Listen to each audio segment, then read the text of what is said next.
क्या नीट 2025 के exam pattern में कोई चेंज देखने को मिलेगा? क्या पेपर बहुत ज्यादा डिफिकल्ट आ जाएगा हाई कट ऑफ को देखते हुए, या सिलेबस में कोई चेंज देखने को मिलेगा? तो बेटा मैं बहुत क्लियर कर देना चाहता हूं, नीट 2025 एग्जाम में आपको ऐसा कोई भी चेंज देखने को नहीं मिलेगा। जैसे क्वेश्चंस आपने 2024 में देखे, जो सिलेबस आपने 2024 में फॉलो किया, वही सिलेबस आपको 2025 में भी फॉलो करना है। कुछ चीजों का बस आपको ध्यान रखना है। पहला कि पेपर एनसीईआरटी से ही आएगा। आपको बस एफिशिएंट प्रैक्टिस करके अपना रिवीजन इस तरीके से करना है कि एग्जाम में आपको सारे देखे हुए क्वेश्चन मिले। मैं हर साल अपनी क्लास में टॉप 1000 क्वेश्चन कराता हूं और आप देखोगे 90% एक्यूरेसी के साथ मैं नीट एग्जाम का पेपर प्रिडिक्ट करता हूं, और यही प्रिडिक्शन अब आप भी कर पाएंगे मेरे नीट क्वेश्चन बैंक की मदद से। हमने लगभग 10,000 सवाल आपके लिए बनाए हैं बायोलॉजी के, लगभग 5,000 सवाल केमिस्ट्री के, और लगभग 5,000 सवाल फिजिक्स के आपके लिए बनाए गए हैं। ये सभी सवाल एक एक एनसीईआरटी लाइन से निचोड़ के बनाया गया है, और इसमें हर तरह के क्वेश्चन का ध्यान रखा गया है, चाहे वो स्टेटमेंट बेस्ड क्वेश्चन हो, चाहे वो असर्शन रीजन क्वेश्चन हो, चाहे वो मैच द फॉलोइंग हो, चाहे वो डायग्राम बेस्ड क्वेश्चन हो। हर तरह के क्वेश्चन का एक प्रॉपर ब्लेंड आपको मिलता है। इन किताबों का फॉर्मेट हमने कुछ इस तरीके से रखा है कि सबसे पहले आपको टॉपिक वाइज क्वेश्चन सॉल्व करने को मिलते हैं, और जब आप पूरा चैप्टर कंप्लीट कर लेते हो तो हम एक चैप्टर वाइज मॉक टेस्ट भी कराते हैं आपका। इन सभी क्वेश्चन के डिटेल्ड आंसर की और सॉल्यूशन आपको हमारी किताब में मिल जाती है, और साथ ही साथ आप हमारे फंडा बॉक्स ऐप पे इनका वीडियो सॉल्यूशन और इन ऐप प्रैक्टिस भी कर सकते हैं अगर आप कहीं ट्रैवल कर रहे हैं और अपनी किताब भूल जाते हैं तो। इन किताबों के साथ आप अगर हमारा पीवाईक्यू और एग्जाम्पलर का कॉम्बो भी परचेज कर लेते हैं तो आपकी पूरी प्रैक्टिस की जिम्मेदारी हमारी हो जाती है। मतलब आपने चैप्टर वाइज टेस्ट दिया, आपने टॉपिक वाइज क्वेश्चन किए, आपने पीवाईक्यू किया, आपने एग्जाम्पलर किया, और इसके बाद आप नीट एग्जाम देने जाएंगे तो सारे क्वेश्चन आपको देखे हुए मिलेंगे। ये एफिशिएंट क्वेश्चन सीरीज हमने आपके लिए बनाई है ताकि आपका टाइम वेस्ट ना हो इररिलेवेंट सवाल करने में, और एग्जैक्टली जहां से पेपर बन सकता है उन सभी टॉपिक को कवर करके एक कैप्सूल के फॉर्म में एक प्रैक्टिस क्वेश्चन सेट आपके लिए बनाया गया है। तो फटाफट नीचे दिए गए लिंक पे क्लिक कीजिए और आज ही इस बुक की मदद से अपनी नीट 2025 की जर्नी में चार चांद लगा लीजिए। All the best. Hello everybody. तो आज हम डिस्कस करेंगे आपका chapter neural control and coordination. हम क्वेश्चन सॉल्व करेंगे और सबसे पहले हम टॉपिक वाइज एमसीक्यू सॉल्व करेंगे ताकि हर टॉपिक के बाद आप इस क्वेश्चन को डीपीपी की तरह सॉल्व करो और आपको पता चले एक टॉपिक से कितने क्वेश्चंस बन सकते हैं, कैसे क्वेश्चंस बन सकते हैं। आपका वो टॉपिक इतना स्ट्रॉन्ग है, आपको बहुत अच्छे से यहाँ पे समझ में आ जाएगा। तो हम सबसे पहले न्यूरल कंट्रोल एंड कोऑर्डिनेशन का टॉपिक वाइज इंट्रोडक्शन शुरू करेंगे, टॉपिक वाइज क्वेश्चन डिस्कशन करेंगे, जिसमें पहला टॉपिक हम लेंगे न्यूरल सिस्टम। तो शुरू करते हैं। देखो जरा यहाँ पे question number 1, the system responsible for providing an organized network of point to point connection। ये पहले पैराग्राफ में ही एनसीईआरटी लिखती है कि पॉइंट टू पॉइंट कनेक्शन देने क्विक कोऑर्डिनेशन के लिए, मतलब हम किसकी बात करें, न्यूरल सिस्टम की। और हार्मोनल कंट्रोल हमें मिलता है केमिकल कोऑर्डिनेशन से, और ये दोनों मिलकर, ये दोनों सिस्टम एंडोक्राइन और न्यूरल मिलकर काम कर रहे हैं। पॉइंट टू पॉइंट कनेक्शन देने का काम न्यूरल सिस्टम का होता है। तो फर्स्ट का आंसर हमारे पास क्या हो जाएगा यहाँ पे, डी। अगला क्वेश्चन देखो, क्वेश्चन नंबर 2, इसमें से कौन सा, which of the following is the correct function of endocrine system with reference to chemical coordination. अगर मैं केमिकल कोऑर्डिनेशन की बात करूं तो एंडोक्राइन सिस्टम का क्या काम होता है, तो मैंने आपको पहले क्वेश्चन में बता दिया। न्यूरल का काम है पॉइंट टू पॉइंट कनेक्शन देना, एंडोक्राइन का काम है केमिकल इंटीग्रेशन देना हॉर्मोन्स की मदद से। ठीक है, न्यूरल इंटीग्रेशन कभी हॉर्मोन्स की वजह से नहीं होता, न्यूरल इंटीग्रेशन न्यूरॉन्स की वजह से होता है। Organised network point to point interaction ये न्यूरल सिस्टम का काम होता है। एंडोक्राइन का काम है केमिकल इंटरेक्शन देना हॉर्मोन्स के साथ। तो आंसर हो जाएगा बी। तो सिंपल है। अगला क्वेश्चन देखते हैं, क्वेश्चन नंबर 3। आपको न्यूरल सिस्टम के ना बेसिक फंक्शन बताने हैं। Reception of sensory input from internal and external environment by nerves. ठीक है, अच्छा जी। प्रोसेसिंग द इनपुट इन्फॉर्मेशन, आपको जो इनपुट मिल रहा है वो इनपुट आपको एक्सटर्नल एनवायरनमेंट से भी मिल सकता है और इंटरनल इनपुट भी हो सकता है। इंटरनल इनपुट भी हो सकता है, कोई ऐसा एक्शन बॉडी के अंदर हुआ और आपको पानी की कमी है, वो एक सेंसरी इनपुट है जो इंटरनली क्रिएट हुआ, ब्रेन के पास जाएगा। एक्सटर्नली आपको किसी ने यहाँ पे टच किया, वो एक एक्सटर्नल इनपुट है, वो ब्रेन के पास जाएगा। तो एक्सटर्नल इनपुट भी हो सकता है, इंटरनल इनपुट भी हो सकता है, नर्व्स उसे रिसीव करती हैं। उस इनपुट इन्फॉर्मेशन को प्रोसेस किया जाता है, ब्रेन उसे प्रोसेस करता है और उसी के अकॉर्डिंग एक रिस्पॉन्स जनरेट करता है उस स्टिमुलस के लिए। तो ये सारी चीजें ही आ जाएंगी बेटा, आंसर हो जाएगा डी। ये सारी चीजें हम लोग पढ़ते हैं, आंसर हो जाएगा डी। अगला क्वेश्चन देखो, क्वेश्चन नंबर 4। न्यूरल सिस्टम में हाईली स्पेशलाइज्ड सेल्स होते हैं जिन्हें हम न्यूरॉन्स कहते हैं। न्यूरॉन का काम क्या है? स्टिमुलस को डिटेक्ट करना, स्टिमुलस को रिसीव करना, स्टिमुलस को ट्रांसमिट करना। डिटेक्ट भी करना है, उसको रिसीव भी करना है, एक्शन पोटेंशियल जनरेट भी करनी है, उसको ट्रांसमिट भी करना है, तभी तो पॉइंट टू पॉइंट इंटरेक्शन बनेगा। तो ये सारी काम न्यूरल सिस्टम के हैं, तो फोर्थ का आंसर मेरे पास हो जाएगा डी। अगला क्वेश्चन देखो, क्वेश्चन 5। आपको ये कुछ स्टेटमेंट रीड करने और इनकरेक्ट बताना है, तो मैं इनकरेक्ट को सर्कल कर दूं क्योंकि मुझे इनकरेक्ट बताना है। हाइड्रा में हाइड्रा सिलेंट्रेट हो गए, तो वहां पे सारे न्यूरॉन सिमिलर होते हैं and they join to form a nerve net. Hydra में तो इतना वेल डेवलप नर्वस सिस्टम आपको देखने को मिलता ही नहीं है, ब्रेन भी नहीं होता है, और वहां पर तो गैंग्लियोनिक लेयर्स मिलती है। ठीक है, तो एक बार मैं इसको होल्ड पे रखती हूँ। ठीक है, पर हाँ सारे न्यूरॉन सिमिलर जरूर है और इकट्ठे गुच्छा बनाते हैं, उसी को गैंग्लियन कहते हैं, तो वो ये बात ठीक है। अर्थवर्म की अगर मैं बात करूं तो उनके नर्वस सिस्टम में आपको डोर्सल नर्व कोड मिलेगा, ये इनकरेक्ट है बेटा। Earthworm is an annelid. Annelid non caudate होता है। नॉन कोडेट के पास जो नर्व कोड होती है वो वेंट्रल सॉलिड होती है और डबल होती है, वो कभी भी डोर्सल नहीं है। डोर्सल नर्व कोड हमारे पास है, कोडेट्स के पास है। ठीक है, तो डोर्सल नर्व कोड नहीं है, इसलिए ये इनकरेक्ट है। Brain is present in insects. अब वो ब्रेन अलग अलग फॉर्म में हो सकती है, जैसे कॉकरोच में आप सुप्राइसोफिजियल गैंग्लियन को ब्रेन कहते हो, पर ब्रेन है। ठीक है, वो ब्रेन का फॉर्म अलग हो सकता है। प्लेनेरिया के पास 2 नर्व कोड है that join to form rudimentary brain. बिल्कुल सही बात है, क्योंकि प्लेनेरिया प्लेटीहेल्मिन्थिस और प्लेटीहेल्मिन्थिस में लैडर लाइक नर्वस सिस्टम आता है, तो 2 नर्व कोड है वो इस तरीके से अटैच्ड है, इसीलिए उसको हम बोलते हैं ladder like nervous system present है। तो ये बात ठीक है, ये बात ठीक है, ये बात भी ठीक है। जो इनकरेक्ट हो जाएगा वो ये हो जाएगा, क्योंकि डोर्सल नर्व कोड नहीं होता, वेंट्रल होता है। 5th का आंसर हो जाएगा बी। अगला क्वेश्चन देखते हैं, क्वेश्चन नंबर 6।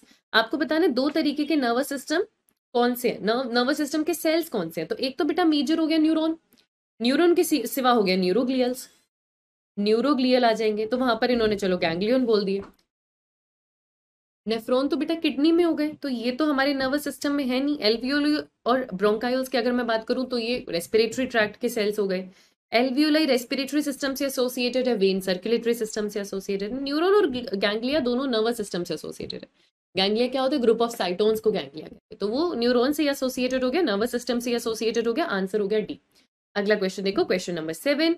स्पंजेस में अगर मैं न्यूरॉन्स की बात करूं तो स्पंजेस में नर्वस सिस्टम नहीं है। स्पंजेस बहुत प्रिमिटिव एनिमल्स हो गए हमारे पास, उनमें सिमेट्री नहीं है, उनमें सबसे basic level of cellular organisation है, वो चलते भी नहीं है, मतलब वो सिसाइल हैं। तो पहले एनिमल थे जो सिसाइल थे, तो उनके फीचर सबसे अलग होते हैं। तो नर्वस सिस्टम ना प्लेटीहेल्मिन्थिस के बाद थोड़ा डेवलप होना शुरू हुआ, उससे पहले कम नर्वस सिस्टम ही काम कर रहा होता है, लेकिन पोरिफेरा में होता ही नहीं है। तो अगर मैं स्पंजेस की बात करूं वहां आपको न्यूरॉन नहीं मिलेगा। यूनिपोलर, बाइपोलर, मल्टीपोलर तो दूर की बात है बेटा, आपको मिल ही नहीं रहा है वहां पे, तो आंसर हो जाएगा डी। अगला क्वेश्चन देखें, क्वेश्चन नंबर 8 देखते हैं। कौन से एनिमल में जो नर्व सेल है वो तो है पर ब्रेन नहीं है? हाइड्रा। ब्रेन की एब्सेंस ना हाइड्रा में स्पेसिफिकली लिखती है एनसीईआरटी, ये याद रखना, ये पीवाईक्यू में भी पूछा गया। नर्वस सिस्टम है पर ब्रेन नहीं है, हाइड्रा की बात करें।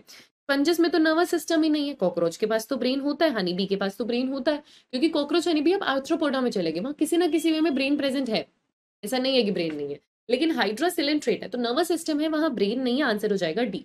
अगला क्वेश्चन देखिए बच्चों, क्वेश्चन नंबर 9 देखते हैं।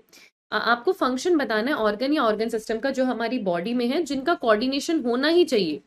हमारी बॉडी में जितने भी ऑर्गन या ऑर्गन सिस्टम है आपस में कोऑर्डिनेटेड है, तो आपस में कोऑर्डिनेटेड रहते हैं तो हमारा बैलेंस बना रहता है। उस बैलेंस, उस इक्विलिब्रियम, उस कांस्टेंट एनवायरनमेंट को बोलते हैं होम्योस्टैसिस।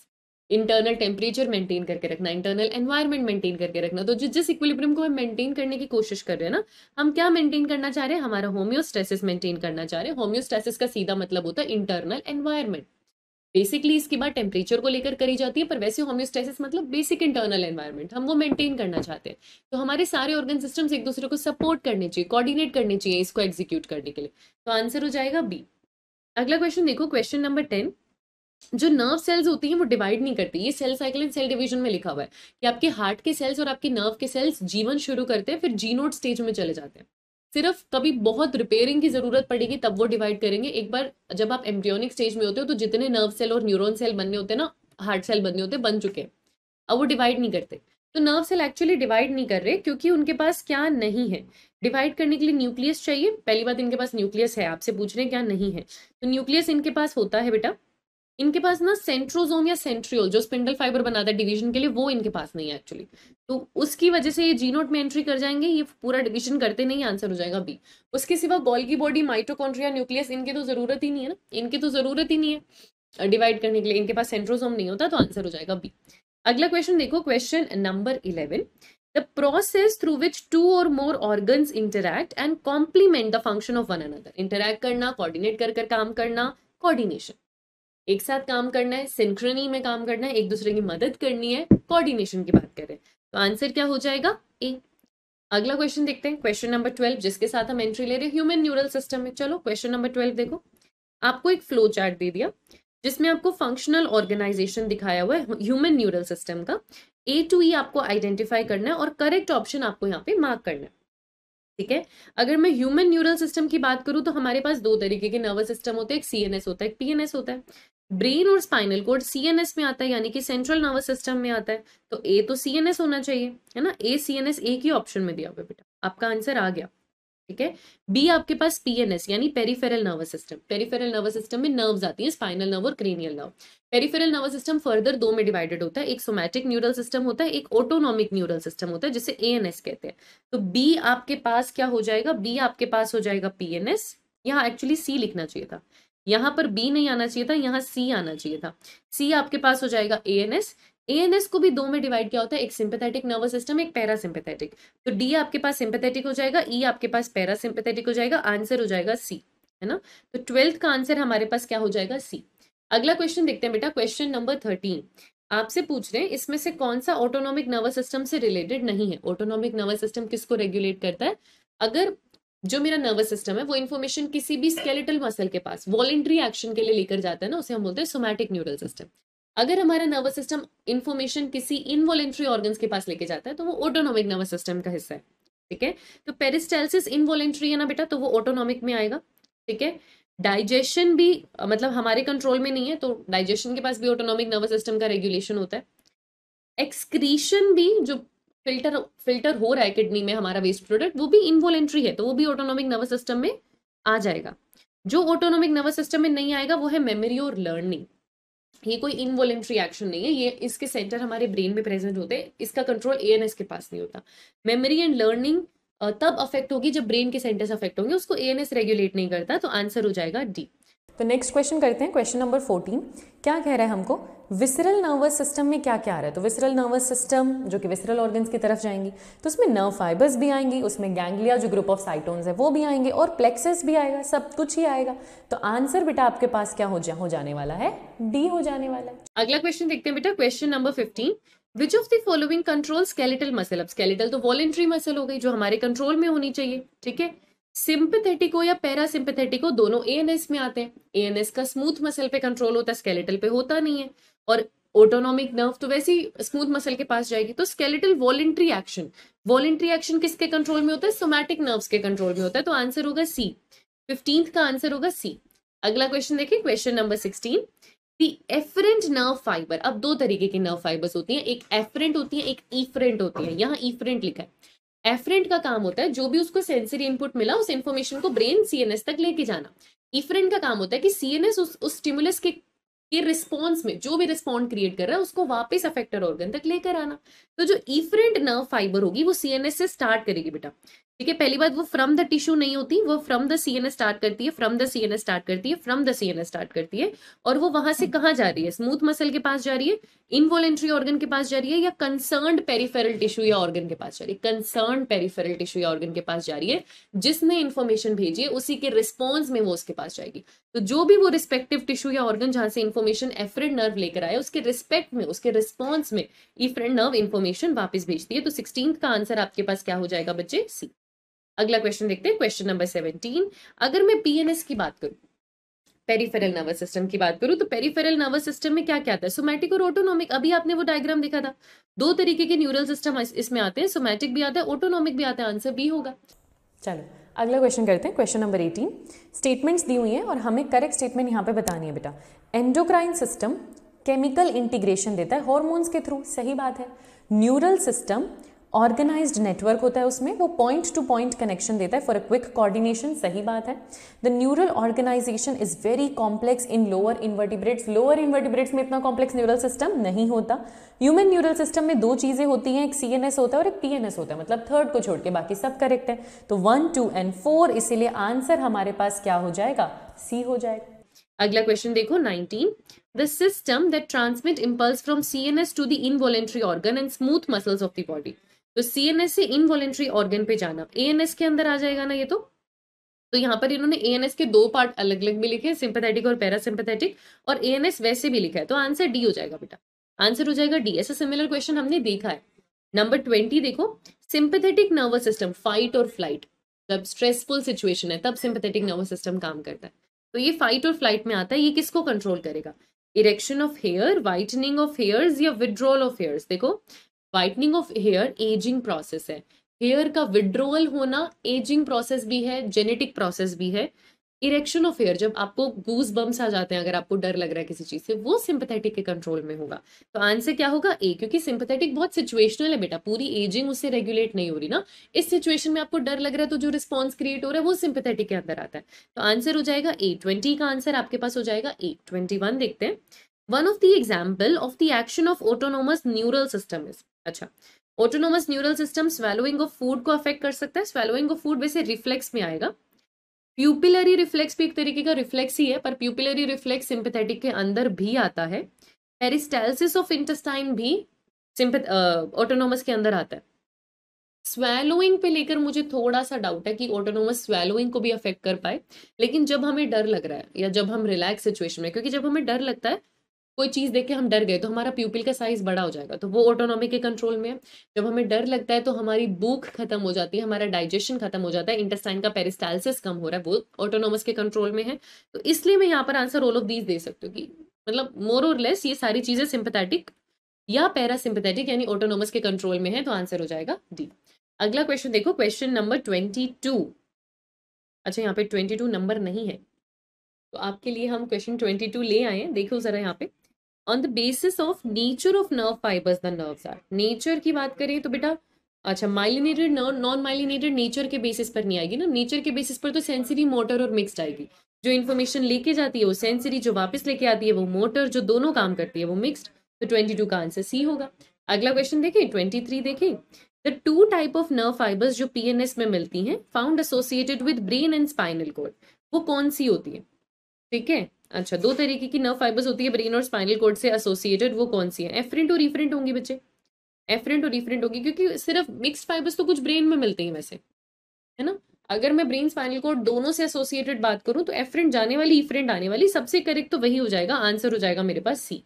अगला क्वेश्चन देखिए, question number 24, efferent nerve fibres का काम क्या होता है? इन्फॉर्मेशन को ब्रेन तक लेके जाना, जो भी टिश्यू या ऑर्गन है उससे CNS तक लेके जाना, टू द CNS। तो फ्रॉम द CNS नहीं होता बेटा, इसलिए ये दोनों ऑप्शन तो होगा नहीं। One tissue to another tissue भी नहीं होता, ये टिश्यू टू CNS होता है, तो 24 का आंसर हो जाएगा ए।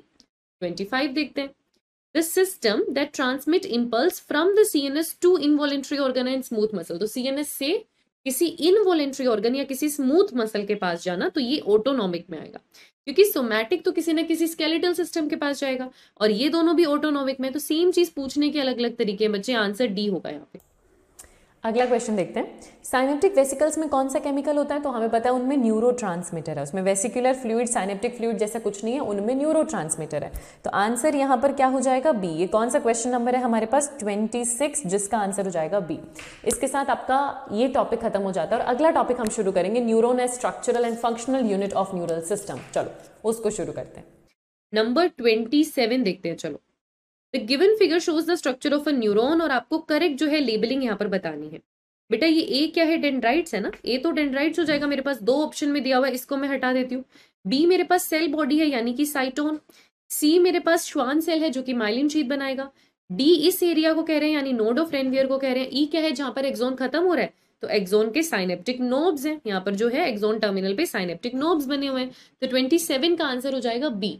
चलो अगला क्वेश्चन देखते हैं, क्वेश्चन नंबर 28, माइलिन शीथ किसने बनाई? श्वान सेल ने। अगर आप PNS में बात करोगे तो श्वान सेल ने बनाई, CNS में बात करोगे तो ओलिगोडेंड्रोसाइट ने बनाई, तो आंसर यहाँ पर क्या हो जाएगा? सी। अगला क्वेश्चन देखते हैं, क्वेश्चन नंबर 29, यूनिपोलर न्यूरॉन कहाँ मिल रहे हैं? यूनिपोलर मतलब साइटोन है और उससे एक एक्सोन आ रहा है बस। यूनिपोलर न्यूरॉन आपको मिल जाते हैं एम्ब्रियोनिक स्टेजेस में, बाइपोलर न्यूरॉन आपको मिलते हैं रेटिना में, और मल्टीपोलर न्यूरॉन आपको मिलते हैं सेरिब्रल कॉर्टेक्स में। एनसीईआरटी लिखती है, क्वेश्चन आता है। तो यूनिपोलर न्यूरॉन आपको एम्ब्रियोनिक स्टेज में मिलता है, इसलिए 29 का आंसर हो जाएगा ए। अगला क्वेश्चन देखो, क्वेश्चन नंबर 30। अगर मैं एक मेड्यूलेटेड नर्व फाइबर यानी माइलिनेटेड नर्व फाइबर की बात करूं तो उसमें इंपल्स का कंडक्शन थोड़ा सा फास्ट है। ऐसा क्यों? Due to the presence of myelin sheath. वो मेड्यूलेटेड नर्व फाइबर में माइलिन शीथ है, माइलिन शीथ ने आधे से ज्यादा एक्सोन कवर कर लिया, वहां पर तो इंपल्स जनरेट नहीं हो रही। जहां जहां थोड़ा सा एरिया है जहां माइलिन शीथ नहीं है, जिन्हें हम नोड्स ऑफ रैनवेयर कहते हैं, सिर्फ वहां पर इंपल्स जनरेट करना पड़ रहा है, तो क्विकली ट्रांसफर हो जा रहा है इंपल्स का। तो उसके फास्ट ट्रांसफर का reason myelin sheath and nodes of Ranvier है। तो 30 का आंसर हो जाएगा सी। 31 देखते हैं बेटा, बाइपोलर न्यूरॉन कहाँ मिल रहे हैं आपको? तो ये तो मैंने अभी आपको बताया, बाइपोलर याद रखना रेटिना में मिलता है, क्योंकि रेटिना में 3 लेयर आते हैं, ganglionic, bipolar and photosensitive layer. तो उसमें बाइपोलर लेयर आपको मिलती है, आंसर हो जाएगा डी। अगला क्वेश्चन देखो, क्वेश्चन नंबर 32। आपको ट्रू और फॉल्स बताना है यहाँ पे। जो एक्सोप्लाज्म होता है inside the axon contain high concentration of potassium and negatively charged protein. अगर मैं यहाँ पर आपके लिए एक एक्सोप्लाज्म बनाऊं बेटा, तो जब रेस्टिंग पोटेंशियल की हम बात कर रहे होते हैं तो एक नेगेटिव चार्ज रहता है अंदर की तरफ। एक्सोप्लाज्म में हम ऐसा मान के चल रहे हैं नेगेटिव चार्ज है, नेगेटिव चार्ज है। अंदर पोटेशियम हमेशा ज्यादा होता है, बाहर सोडियम हमेशा ज्यादा होता है। और जब हम रेस्टिंग स्टेट की बात कर रहे होते हैं तो ये मेम्ब्रेन पोटेशियम के लिए ज्यादा सेलेक्टिवली परमिएबल होता है। तो पोटेशियम अंदर से बाहर जा रहे हैं, अंदर नेगेटिव चार्ज क्रिएट हो रहा है, आयंस के लिए, नेगेटिव आयंस के लिए इम्पर्मिएबल हो चुका है।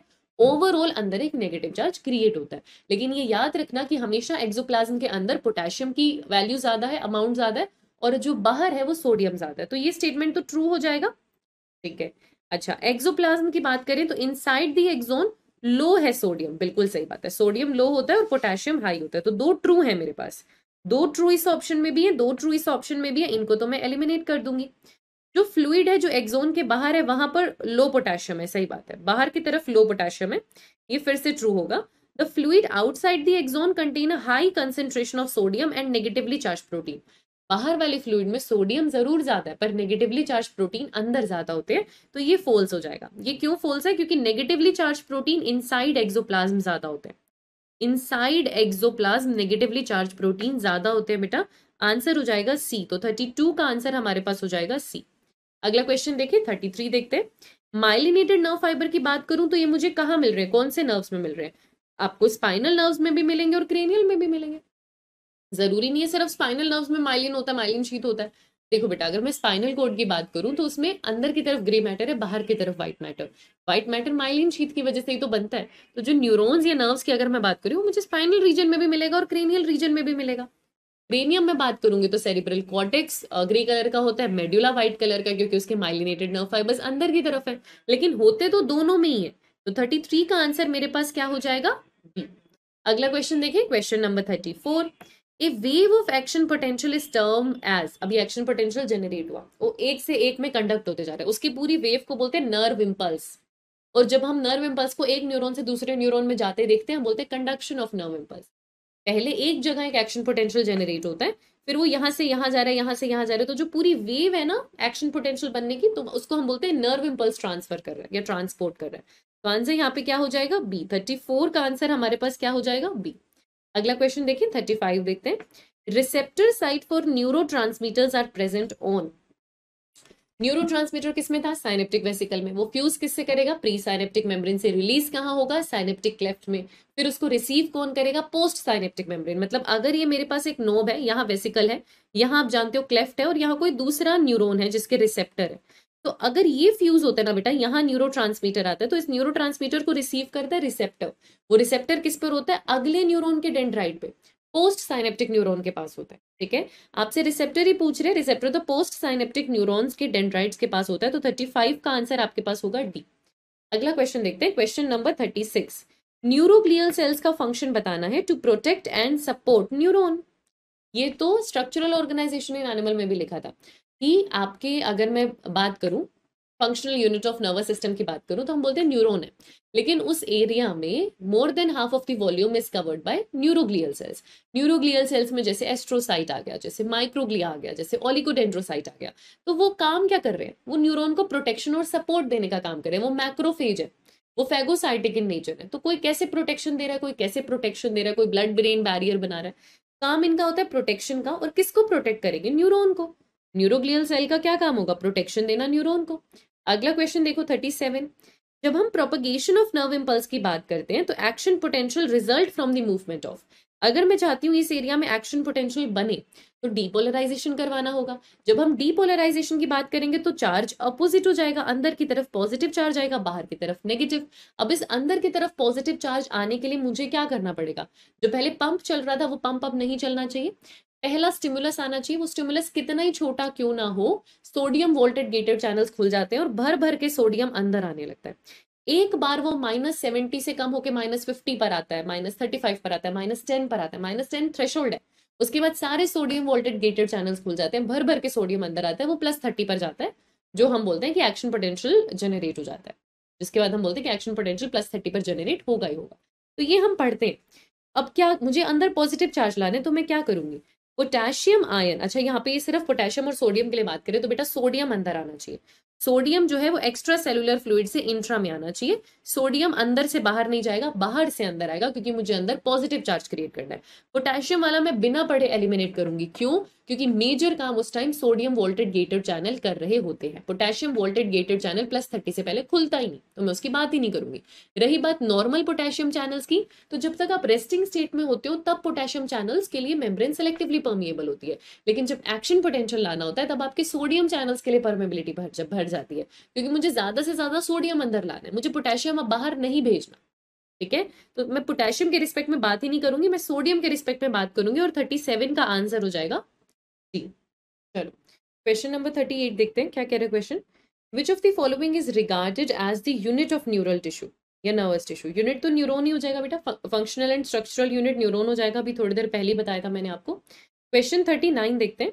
क्वेश्चन 39 कह रहे हैं अनमाइलिनेटेड नर्व फाइबर्स कॉमनली कहाँ मिल रहे हैं? ऑटोनोमस में। एनसीईआरटी लिखती है ऐसा, ये एनसीईआरटी की लाइन है ऐसी कि अगर आप ऑटोनोमस नर्वस सिस्टम में और सोमैटिक रीजन्स में देखेंगे तो आपको अनमाइलिनेटेड नर्व फाइबर्स मिलेंगे। आंसर हो जाएगा डी। एनसीईआरटी लिखती है बेटा ऐसे कि myelinated nerve fibres are found in cranial and spinal nerves and unmyelinated nerve fibres are found in autonomic and somatic neural system.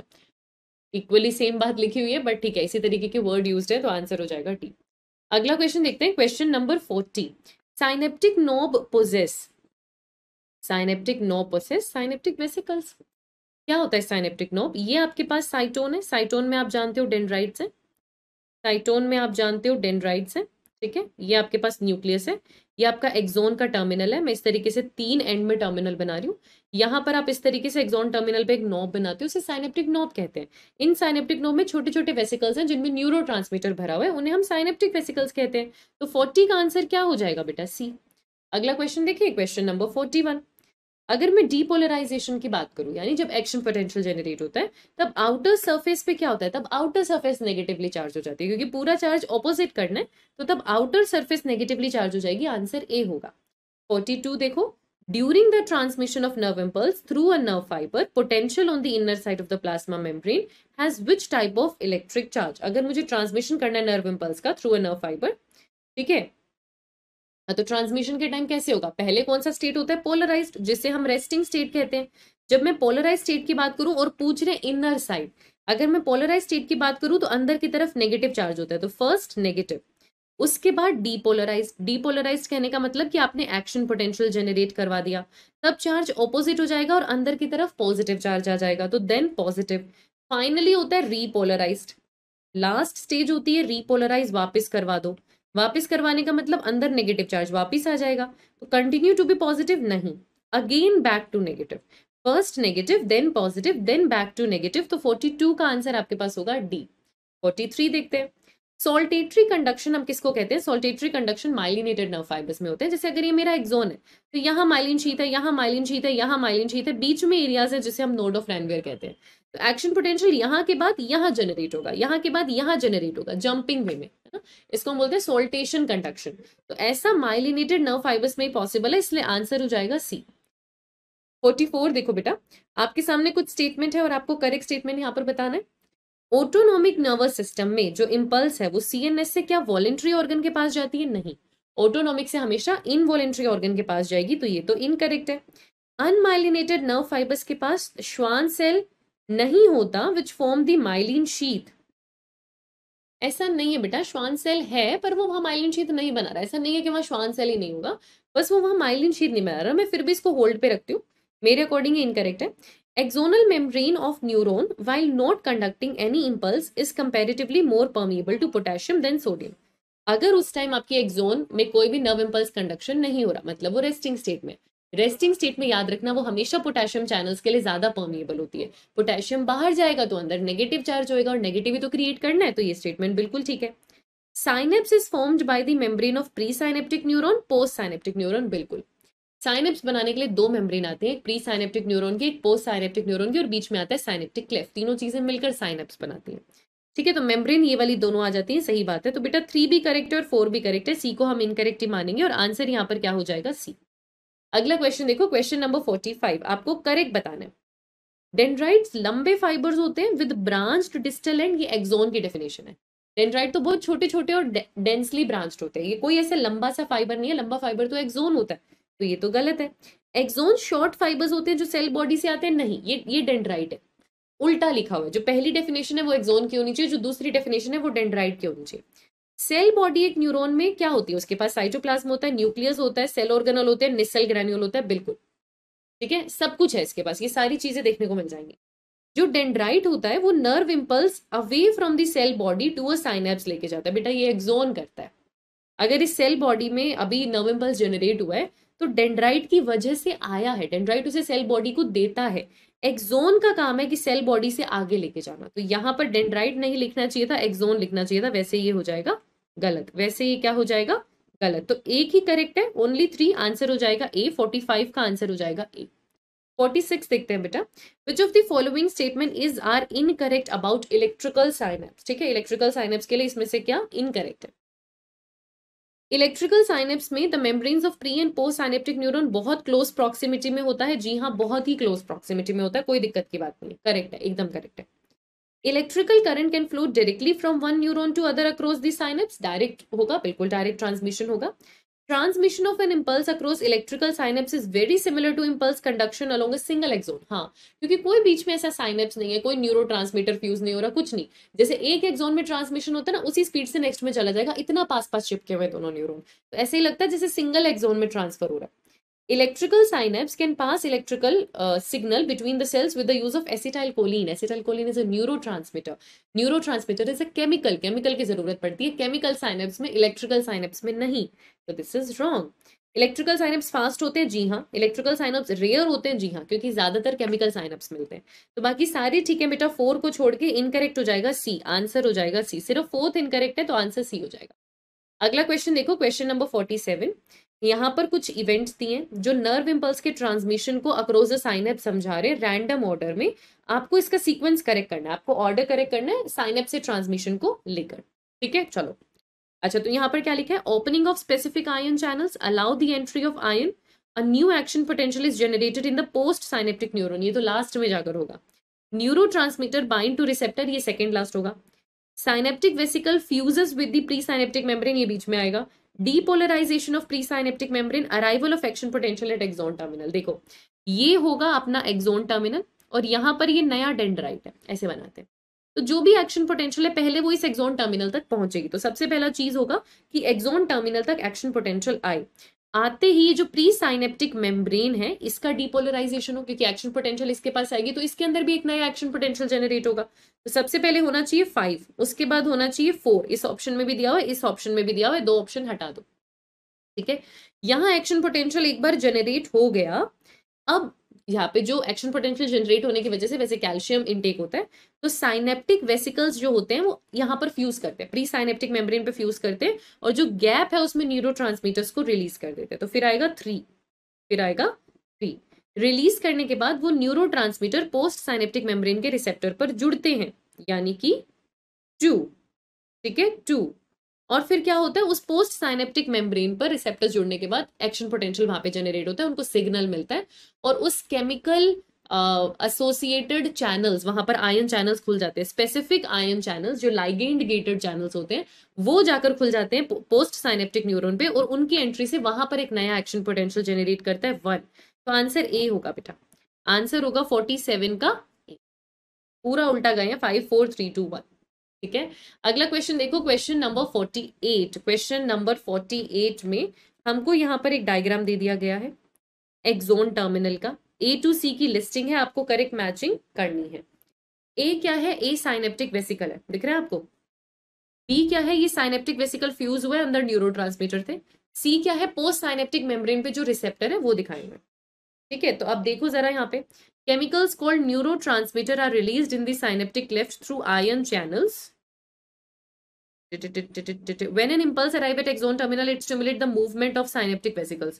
जैसे वहां पर एक्सोन टर्मिनल पे एक नया इम्पल्स आता है तो बिल्कुल मूवमेंट होती है साइनेप्टिक वेसिकल्स की।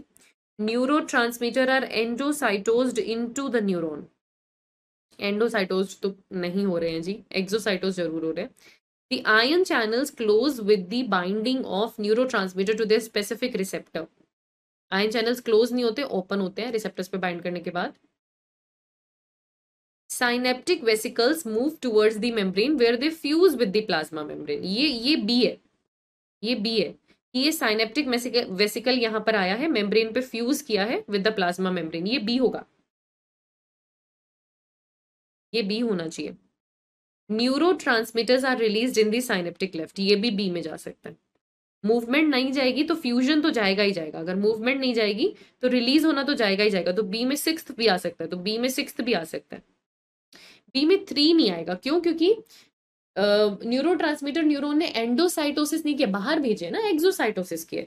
तो बी में 3 नहीं आ सकता। बी में जहां जहां 3 दिया हुआ है उसको तो मैं पहले ही हटा दूंगी, बी 6 होगा, क्योंकि वो क्या कह रहा है कि न्यूरोट्रांसमीटर रिलीज हो रहे हैं। ठीक है, द रिलीज्ड न्यूरोट्रांसमीटर, फिर वो क्या कह रहे हैं, पोस्ट साइनेप्टिक के किसी रिसेप्टर पर जाकर बाइंड कर रहे हैं। ये सी है, C7 है, C7 है, C4 नहीं है। द आयन चैनल्स क्लोज, क्योंकि क्लोज नहीं होते, ओपन होते हैं। क्लोज नहीं होते, ओपन होते हैं। एंडोसाइटोसिस नहीं होता, एक्सोसाइटोसिस होता है, इसीलिए ये तो वैसे ही गलत हो जाएगा, है ना। ये छोटी छोटी गलतियां आपने पकड़नी थी। ठीक है, आयन चैनल बंद नहीं होता, आयन चैनल रिसीव करने के बाद न्यूरोट्रांसमीटर को वो लाइगेंड गेटेड होता है तो वो खुल जाता है।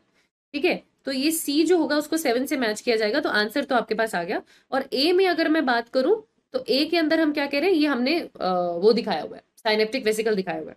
ठीक है, chemical called neurotransmitter are released in the synaptic cleft through ion channels. कोई भी आयन चैनल्स न्यूरोट्रांसमीटर को रिलीज नहीं करता, साइनेप्टिक वेसिकल से वो रिलीज होते हैं। एक इंपल्स आता है एक्सोन टर्मिनल पे, वो स्टिम्युलेट करता है साइनेप्टिक वेसिकल्स को कि मूव करो, जाओ और फ्यूजन करो मेम्ब्रेन से। तो 2, तो ए को जो है हम 2 से मैच करेंगे और आंसर हो जाएगा सी। ठीक है, अब हमने सारे ऑप्शन मैच कर लिए, आंसर हो जाएगा सी।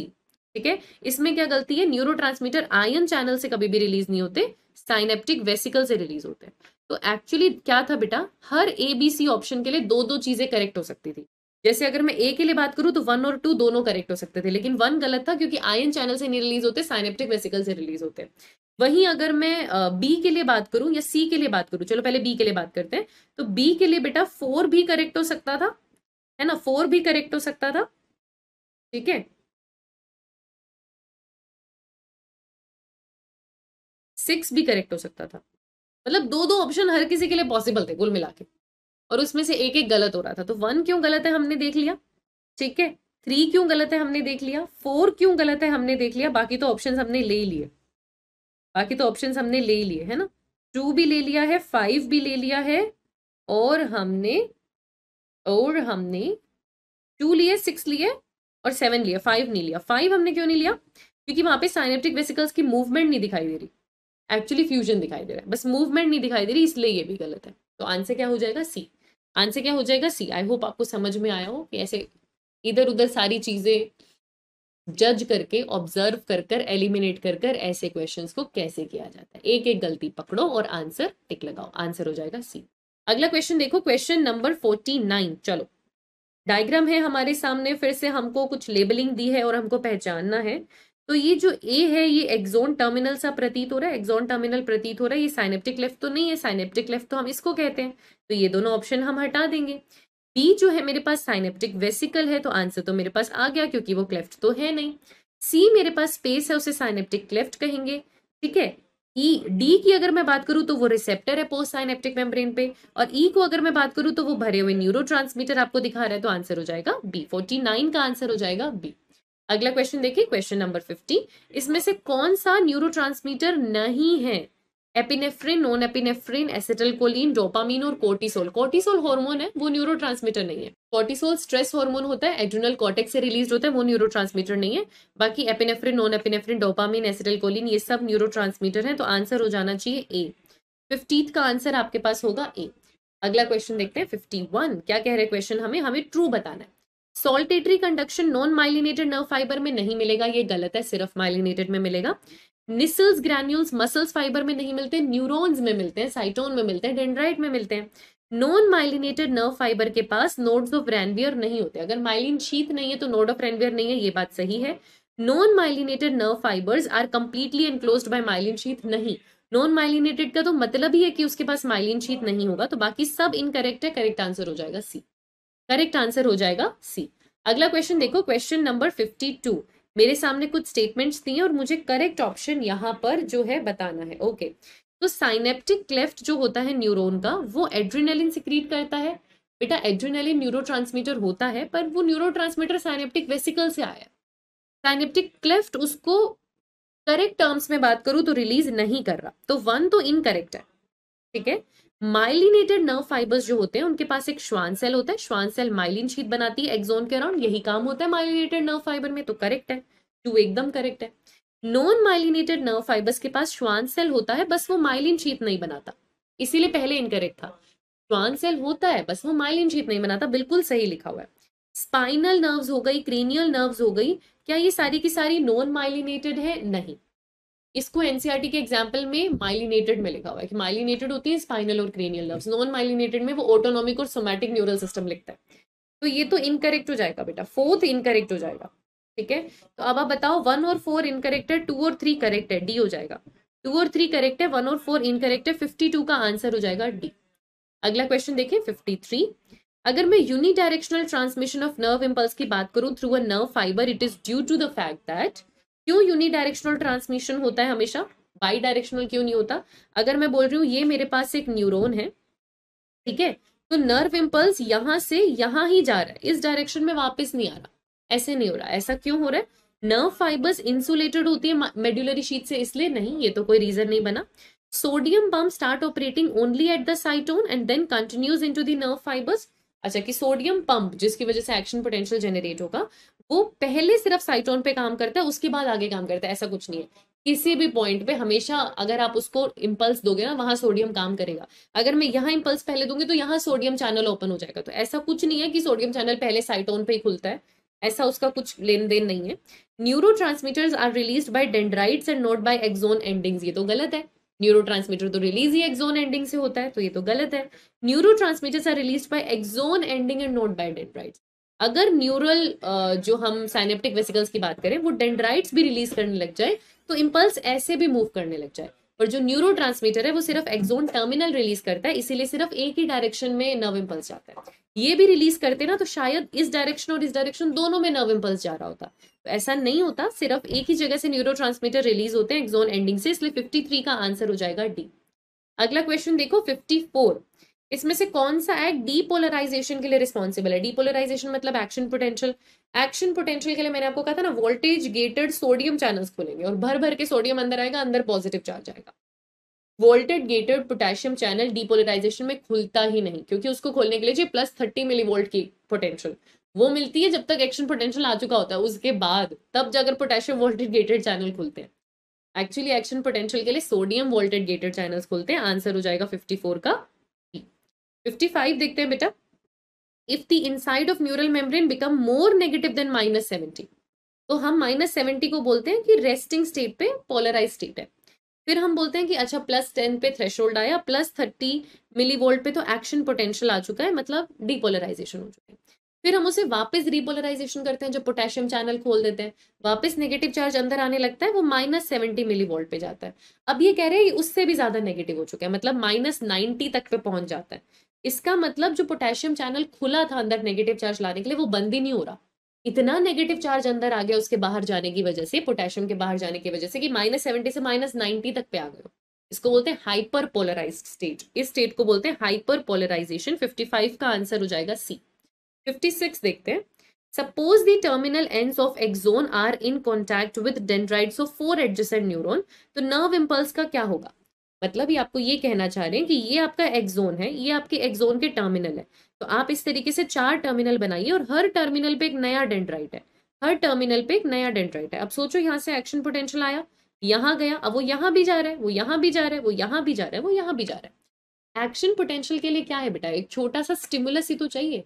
उस छोटे से स्टिमुलस वो यहाँ पहुंचे, यहाँ पहुंचे, यहाँ पहुंचे या यहाँ पहुंचे, जैसे ही वो स्टिमुलस पहुंचेगा वो पर्टिकुलर हिस्सा अपने अंदर आयन एक्सचेंज करवाएगा और वहां एक्शन पोटेंशियल बनेगा। ठीक है, बराबर एक्शन पोटेंशियल बनेगा चारों टर्मिनल्स पे। ठीक है, अब देखो जरा यहाँ पे, it travel in all the 4 neurons. हाँ, it get distributed in all the 4 neurons resulting in a weak impulse. ऐसा कुछ नहीं है कि 4 में डिस्ट्रीब्यूट होना है तो इंपल्स वीक हो जाएगा, नहीं, बराबर का इंपल्स चारों में आएगा। ऐसा थोड़ी था कि एक ही इंपल्स था और चारों में बांटना था, बांटना नहीं है। एक स्टिमुलस चाहिए, चारों खुद अपना खुद का एक्शन पोटेंशियल बनाएंगे और इक्वल बनाएंगे। एक्शन पोटेंशियल के लिए क्या थ्योरी लगती है, ऑल और नन। स्टिमुलस आया तो +30 मिलीवोल्ट का एक्शन पोटेंशियल बनेगा, अगर आपने उसको वो स्टिमुलस नहीं दिया तो बनेगा ही नहीं, बनेगा तो सब में +30 बनेगा, वरना बनेगा ही नहीं। तो ऑल और नन रूल होता है बेटा, ऐसा कुछ बट नहीं रहा है वहां पे, हाफ हाफ नहीं हो रहा है, तो वीक कभी भी नहीं होगा वो। It travel only in 1 neuron which is in closest and with the same intensity. ऐसे कोई पार्शियलिटी नहीं होती कि जो पास वाला है सिर्फ उसमें नर्व इंपल्स आएगा। It travel in none of the neurons because the impulse travel from dendrite of 1 neuron to axon of another neuron. ये तो बिल्कुल ही डिस्गस्टिंग बात है, एकदम ही रिडिकुलस बात है कि एक एक्सोन से किसी दूसरे के डेंड्राइट्स पे इंफॉर्मेशन जा रही है, या एक डेंड्राइट से किसी दूसरे न्यूरॉन के एक्सोन पे इंफॉर्मेशन जा रही है, ऐसा नहीं होता। आंसर होगा ए कि बराबर में चारों के पास ट्रैवल करेगा, और आंसर हो जाएगा 56 का ए। अगला क्वेश्चन देखते हैं, question number 57। Pseudo unipolar neuron dorsal root ganglion में होते हैं, रेटिना में बाइपोलर होते हैं, ठीक है, सेरिब्रल कॉर्टेक्स में मल्टीपोलर होते हैं, मल्टीपोलर होते हैं, डोर्सल रूट गैंग्लियन में शूडो यूनिपोलर होते हैं, मतलब वो लग रहे यूनिपोलर पर वो है नहीं यूनिपोलर। तो बेटा शूडो यूनिपोलर आपको डोर्सल रूट गैंग्लिया में मिलते हैं, आंसर यहाँ पर क्या हो जाएगा डी। देखो शूडो यूनिपोलर क्या होते हैं, लग रहा है कि ये यूनिपोलर है और इसमें एक्चुअली बाइपोलर की भी प्रॉपर्टी होती है। अगर मैं आपको बोलूँ ये साइटोन है, इसमें से बेटा एक ही पोल निकल रहा है, तो सीधा सीधा मुझे पता चल रहा है कि ये यूनिपोलर है। अगर मैं आपको बोलूँ ये साइटोन है, इसमें से ये एक्सोना है और ये डेंड्राइट है, आपको दिख रहा है कि ये बाइपोलर है। शूडो यूनिपोलर क्या वो मतलब इनिशियली उसको लग रहा है कि चलो मैं बाइपोलर बनता हूँ, ठीक है, इनिशियली उसको लग रहा है कि मैं बाइपोलर बनता हूँ, मैं 2 प्रोसेसेस निकालूंगा, पर वो 2 प्रोसेसेस इवेंचुअली जाकर एक में ही कन्वर्ट हो जाते हैं। ऐसा दिखता है शूडो यूनिपोलर, ऐसा दिखता है शूडो यूनिपोलर। अब अगर आप इसको देखोगे तो बेटा ये है तो एक ही एक्सटेंशन ना, ये है तो एक ही एक्सटेंशन। यहाँ पर ये एक्सोन की तरह बिहेव कर रहा है, ये डेंड्राइट्स की तरह बिहेव कर रहा है, तो देखा जाए तो बाइपोलर की प्रॉपर्टी भी है। पर अगर मैं देखूं तो साइटोन से तो एक ही एक्सटेंशन निकल रहा है, तो उस तरीके से तो ये यूनिपोलर है। तो ऐसा ना टी जंक्शन बनाता है। कंफ्यूज रहोगे आप कि इसको 2 पोल माने या एक ही पोल माने। इनिशियली ये 2 पोल लग रहा था, पर अब तो यहाँ आगे आने के बाद तो ये एक ही पोल जैसा लग रहा है, ऐसा होता है। This is pseudo unipolar. अब यूनिपोलर आपको इनवर्टिब्रेट वर्टिब्रेट दोनों में मिलते हैं, शूडो यूनिपोलर आपको वर्टिब्रेट्स में मिलता है, जैसे आपको डोर्सल रूट गैंग्लियन में मिल जाएगा। तो 57 का आंसर आपके पास हो जाएगा डी। अगला क्वेश्चन देखते हैं 58। चलो, axon ending released from it synaptic vesicle a neurotransmitter known as. Neurotransmitter में एसिटिलकोलिन आ जाएगा, एसिटिलकोलिन न्यूरोट्रांसमीटर है। डाइएसाइल ग्लिसरॉल, इनोसिटोल 3-फॉस्फेट, ये सब जो है न्यूरोट्रांसमीटर्स नहीं है। तो 58 का आंसर आपके पास हो जाएगा ए, है ना बेटा, क्योंकि डाइएसाइल ग्लिसरॉल इनोसिटोल 3-फॉस्फेट ये क्या है, ये डीएजी और IP3 है। डीएजी IP3 क्या होते हैं, सेकेंडरी मैसेंजर्स होते हैं, जो आप एंडोक्राइन सिस्टम में पढ़ते हो। जहाँ पे कोई हार्मोन का रिसेप्टर प्लाज्मा मेम्ब्रेन पे होता है तो उसको सेकेंडरी मैसेंजर का कैस्केड चलाना पड़ता है, उसमें डीएजी IP3 आते हैं। तो यहाँ आंसर क्या हो जाएगा ए। अगला क्वेश्चन देखो, question number 59। Cytoplasm contain within the cell body of a neuron is characterised by the presence of. Cytoplasm में न्यूरो सेल्स है, निसल ग्रैन्यूल्स है बेटा, निसल्स ग्रैन्यूल्स होते हैं ना, वो तो आपकी साइटोन में भी होते हैं और आपके डेंड्राइट्स में भी होते हैं। तो 59 का आंसर होगा सी। और ये निसल ग्रैन्यूल्स होते क्या है बेटा, ये एरिया है जहाँ प्रोटीन बनेगा। आप इसे ER का टुकड़ा समझ सकते हो, इसमें राइबोसोम है, लिपिड है, कुछ प्रोटीन है, और ये प्रोटीन बनाता है, छोटे छोटे टुकड़े होते हैं, उन्हें हम निसल ग्रैन्यूल्स बोलते हैं, जिसकी वजह से ग्रैन्युलर स्ट्रक्चर हमें ये देखने को मिलता है। आप इसे ER का टुकड़ा मान सकते हो, आप इसे राइबोसोम का क्लस्टर मान सकते हो, बनाएगा ये प्रोटीन, ठीक है, आंसर हो जाएगा सी। अगला क्वेश्चन देखते हैं, क्वेश्चन नंबर 60। निसल बॉडी किसकी बनी है, नेक्स्ट चीज यही आ रही थी हमारे पास। तो ये RER का टुकड़ा है क्योंकि प्रोटीन बनाएगा, SER का टुकड़ा नहीं है।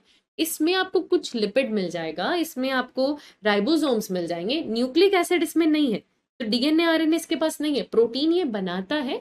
कुछ राइबोसोम कुछ लिपिड से बना होता है, वैसे ये RER का टुकड़ा है तो आंसर हो जाएगा डी। RER के फ्रेगमेंट्स है तो आंसर हो जाएगा डी। अगला क्वेश्चन देखते हैं, question 61। Dendrites of neurons are highly branched short fibres containing Nissl granules. Dendrites highly branched होते हैं, शॉर्ट होते हैं और उनमें निसल ग्रैन्यूल्स होते हैं, बिल्कुल ठीक बात है। अनब्रांच्ड नहीं है, बहुत हाईली ब्रांच्ड होते हैं, बहुत सारी ब्रांचेस हैं डेंड्राइट्स की तो, और ये लॉन्ग नहीं है, शॉर्ट होते हैं, लेंथ में शॉर्ट होते हैं लेकिन ये हाईली ब्रांच्ड होते हैं, तो 61 का आंसर आपके पास होगा ए। 62 देखते हैं बेटा, मल्टीपोलर न्यूरॉन सेरिब्रल कॉर्टेक्स, ये तो मैं आपको बहुत देर पहले बता चुकी हूँ। एम्ब्रियोनिक स्टेज में यूनिपोलर मिलेगा, रेटिना में बाइपोलर मिलेगा, सेरिब्रल कॉर्टेक्स में मल्टीपोलर मिलेगा। अगला क्वेश्चन देखें, question number 63। Synaptic knob is a bulb like structure which is present in. Synaptic knob axon का टर्मिनल होता है ना, एक्सोन के टर्मिनल पे ऐसे एक नोब लाइक स्ट्रक्चर बना हुआ है, उसे हम साइनेप्टिक नोब कहते हैं। तो साइनेप्टिक नोब आपको कहाँ मिल रहा है? एक्सोन टर्मिनल पे मिल रहा है, तो 63 का आंसर आपके पास क्या होगा बेटा? ए। अगला क्वेश्चन देखते हैं, क्वेश्चन नंबर 64। इसमें से कौन सा एक न्यूरोट्रांसमीटर नहीं है? एसिटाइलकोलिन है, एपिनेफ्रिन, नॉन एपिनेफ्रिन जिसे एड्रेनालिन नॉन एड्रेनालिन कहते हैं, वो भी हमारे पास न्यूरोट्रांसमीटर है। टायरोसिन एक न्यूरोट्रांसमीटर नहीं है, ये अमीनो एसिड है, ये आगे कन्वर्ट होकर बहुत सारी चीज़ों का फॉर्मेशन करता है, पर ये एक न्यूरोट्रांसमीटर नहीं है, इसीलिए आंसर यहाँ पर क्या हो जाएगा? डी हो जाएगा। टायरोसिन, ट्रिप्टोफैन, फिनाइलएलेनिन, ये सब आपके पास आ जाएंगे, तो ये सब आपके पास एरोमेटिक अमीनो एसिड में आते हैं।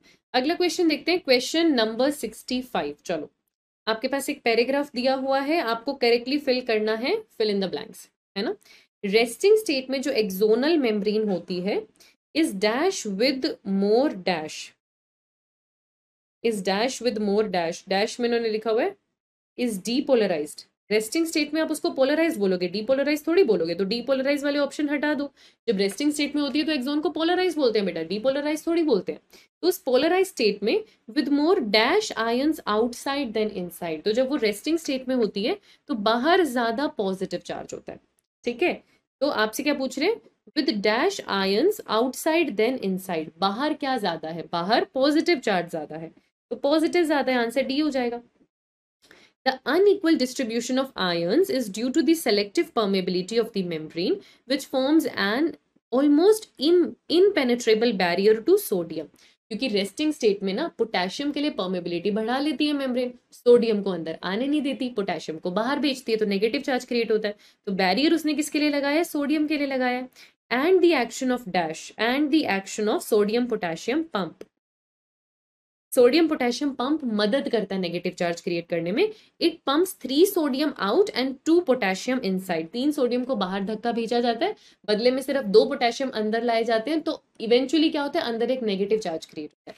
देखो, रेस्टिंग स्टेट में नेगेटिव चार्ज क्रिएट करने के लिए 2 चीजें मेजरली रिस्पॉन्सिबल होती है। Number 1 sodium potassium pump, number 2 आपकी मेम्ब्रेन उस टाइम पोटेशियम चैनल्स के लिए सेलेक्टिवली ज्यादा परमिएबल है, तो ये 2 चीजें नेगेटिव चार्ज क्रिएट करती है। आंसर यहाँ पर क्या हो जाएगा? डी। 65 का आंसर आपके पास क्या होगा? डी। अगला क्वेश्चन देखो 66। इसमें से कौन सा स्टेटमेंट करेक्ट है नोड्स ऑफ रैनवियर के बारे में? नोड्स ऑफ रैनवियर के बारे में एक्सोलिमा डिसकंटिन्यूअस हो जाएगा, माइलिन शीथ डिसकंटिन्यूअस हो जाएगी। एक्सोलिमा तो प्लाज्मा मेम्ब्रेन है, वो तो कंटिन्यूअस ही है। माइलिन शीथ कहीं कहीं पर नहीं होती, वो नोड्स ऑफ रैनवियर बनाती है, तो बी होगा बेटा। एक्सोलिमा तो कंटिन्यूअस ही है, उसको किसने रोका, है ना, तो आंसर हो जाएगा बी। आगे देखो क्वेश्चन नंबर 67। नर्व फाइबर जब अपनी रेस्टिंग स्टेट में होती है उस टाइम वो मेम्ब्रेन पोटेशियम के लिए ज्यादा परमिएबल होती है, पोटेशियम चैनल्स के लिए उनको ओपन करके रखेगी, सेलेक्टिवली परमिएबल होती है, क्योंकि उसको पता है कि जितने पोटेशियम बाहर भेजे जाएंगे अंदर उतना नेगेटिव चार्ज क्रिएट होगा, इसीलिए वो पोटेशियम के लिए परमिएबिलिटी रखती है। और 67 का आंसर आपके पास बी होगा। 68 देखते हैं, श्वान सेल किसके अराउंड मिल रहे हैं? एक्सोन के अराउंड, क्योंकि श्वान सेल का काम है माइलिन शीथ बनाना, माइलिन शीथ वो एक्सोन के अराउंड बनाते हैं, तो श्वान सेल भी एक्सोन के अराउंड मिलते हैं। ये तो सिंपल क्वेश्चन है, आंसर हो जाएगा ए। 69 देखते हैं बेटा, हमें इन ऑप्शंस में से सोडियम और पोटेशियम का डिस्ट्रीब्यूशन बताना है। एक सेक्शन ले रखा है नॉन माइलिनेटेड एक्सोन का रेस्टिंग पोटेंशियल। रेस्टिंग पोटेंशियल मतलब सोडियम पोटेशियम पंप है, नेगेटिव चार्ज अंदर होना चाहिए, तो यहाँ पर अंदर पॉजिटिव चार्ज है, इसको तो हटाओ क्योंकि रेस्टिंग स्टेट में अंदर नेगेटिव चार्ज होता है, और अंदर नेगेटिव चार्ज तो होता ही है, साथ में अंदर पोटेशियम ज्यादा है, इसीलिए उसकी उस चैनल को खोला हुआ है कि अंदर पोटेशियम ज्यादा है, वो जितने ज्यादा बाहर जाएंगे एक नेगेटिव चार्ज क्रिएट होगा। ठीक है, बाहर सोडियम ज्यादा होता है, अंदर पोटेशियम ज्यादा होता है। पोटेशियम लो नहीं होता, पोटेशियम लो नहीं होता, पोटेशियम अंदर हाई होता है, हमेशा याद रखना।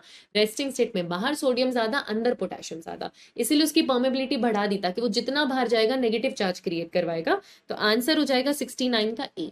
अगला क्वेश्चन देखो 70, the movement of nerve impulse across synaptic cleft is primarily. अगर मैं नर्व इम्पल्स की मूवमेंट देखूं साइनेप्टिक क्लेफ्ट में, तो वो एक केमिकल इवेंट है, एक इलेक्ट्रिकल इवेंट है, एक फिजिकल इवेंट है या बायोलॉजिकल है। देखो फिजिकल और बायोलॉजिकल नहीं है।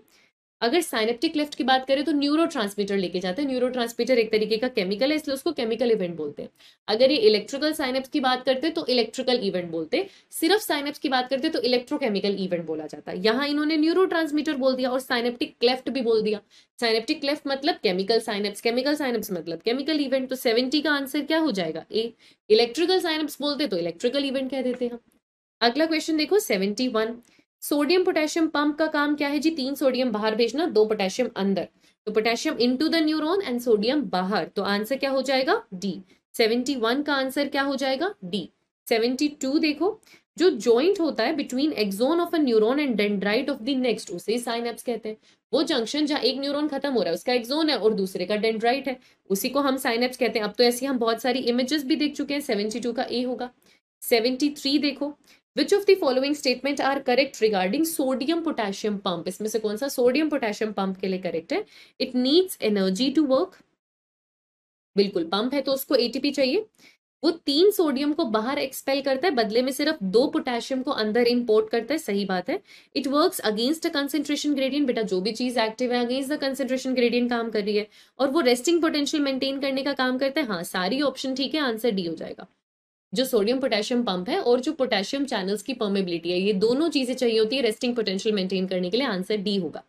अगला क्वेश्चन देखो, क्वेश्चन नंबर 74, जो सेल बॉडी होती है न्यूरॉन की, उसमें साइटोप्लाज्म है, उसमें बहुत सारे सेल ऑर्गेनल्स हैं, जैसे माइटोकॉन्ड्रिया है, गोल्गी बॉडीज है, और ग्रैन्युलर बॉडीज है निसेल ग्रैन्यूल्स के नाम के। तो ये सारी चीजें प्रेजेंट है उसमें सेल बॉडी में। आंसर हो जाएगा डी। बहुत सिंपल क्वेश्चन है। 75 देखिए, the electrical potential difference between outside and inside of nerve before excitation. मतलब अभी एक्शन पोटेंशियल नहीं आया, अभी कोई स्टिमुलस नहीं आया जिससे एक्शन पोटेंशियल आए, डीपोलराइजेशन नहीं हुआ है, मतलब अभी आपकी न्यूरॉन पोलराइज्ड स्टेट में, रेस्टिंग स्टेट में। उस टाइम जो पोटेंशियल बनती है उसको रेस्टिंग पोटेंशियल बोलते हैं, और ये -70 मिली वोल्ट की होती है। आंसर हो जाएगा ए। अगला क्वेश्चन देखिए 76, रेस्टिंग मेम्ब्रेन का पोटेंशियल पूछ लिया आपसे, ये मैंने अभी आपको बताया था -70 होता है। 76 का आंसर बी हो जाएगा। ठीक है, अगला क्वेश्चन देखते हैं, क्वेश्चन 77, जिसके साथ आप फाइनली अगले टॉपिक में एंट्री ले रहे हैं, that is central neural system, जिसमें ब्रेन के लॉब्स पे अब क्वेश्चन आएगा। Fore brain, mid brain, hind brain, इन पे क्वेश्चन आने वाला है, इनको हम लोग सॉल्व करते हैं। ब्रेन की अगर मैं बात करूं तो brain act as dash and dash system, तो कमांड भी कर रहा है और कंट्रोल भी कर रहा है। Command and control system NCERT की लाइन है ये, ए होगा। ब्रेन जो है वो command and control system, command भी देता है कंट्रोल भी करता है, बहुत सारे सेंटर्स भी यहाँ पे है, और कैसा एक्शन करना है उसका कमांड भी वो देता है। तो आंसर हो जाएगा ए।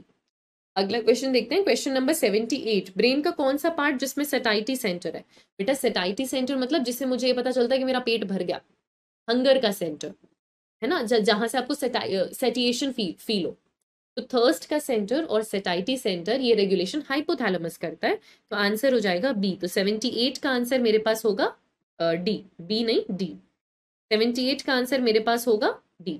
अगला क्वेश्चन देखो 79, कितनी क्रेनियल नर्व्स है हमारे पास? क्रेनियल नर्व्स हमारे पास हैं, स्पाइनल नर्व 31 है, क्रेनियल 12 पेयर है, क्रेनियल 12 पेयर है, सी हो जाएगा। 79 का आंसर होगा सी। फ्रॉग में 10 पेयर होती है, हम में 12 पेयर होती है, एम्फीबियन में 10 पेयर थी। फ्रॉग क्यों बोल रही हूँ? क्योंकि सिलेबस में पढ़ते हो उसमें, एनिमल टिश्यू वाले चैप्टर में।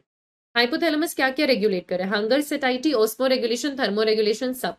पानी की कमी है, सबसे पहले हाइपोथैलेमस को पता चलता है, तो बॉडी में पानी का balance, water balance, osmotic balance ये बना के रखता है। भूख लग रही है, प्यास लग रही है, हाइपोथैलेमस को पता चलता है। होम्योस्टेसिस मेंटेन करना है, टेम्परेचर मेंटेन करना है, हाइपोथैलेमस को पता लगता है। ये सारे सेंटर उसके पास आते हैं। आंसर हो जाएगा डी। चलो अगला क्वेश्चन देखते हैं। 81 है यहाँ पे, the tract of nerve fibres which connect the cerebral hemisphere is corpus callosum, है ना।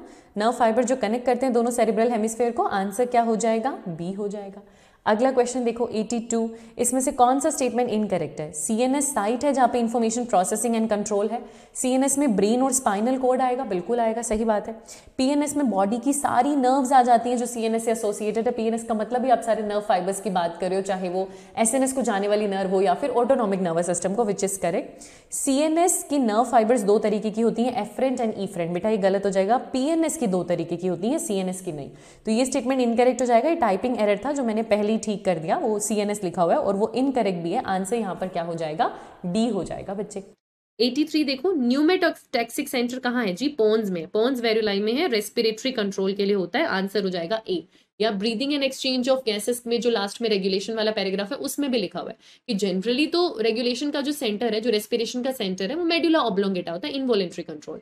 लेकिन नॉर्मल से कम स्लो रेट पे ब्रीदिंग का कंट्रोल करने का काम न्यूमेटॉक्सिक सेंटर के पास होता है और ये न्यूमोटॉक्सिक सेंटर पोन्स में होता है। आंसर हो जाएगा ए, है ना। याद रखना, न्यूमोटॉक्सिक सेंटर का काम होता है reduce the rate of respiration. तो ये रेगुलेट करता है पर इसका मेजर काम है रेट को कम करके रखना, डिक्रीज करके रखता है, ठीक है। तो ये हो गया न्यूमेटॉक्सिक सेंटर। 83 का आंसर आपके पास हो जाएगा ए।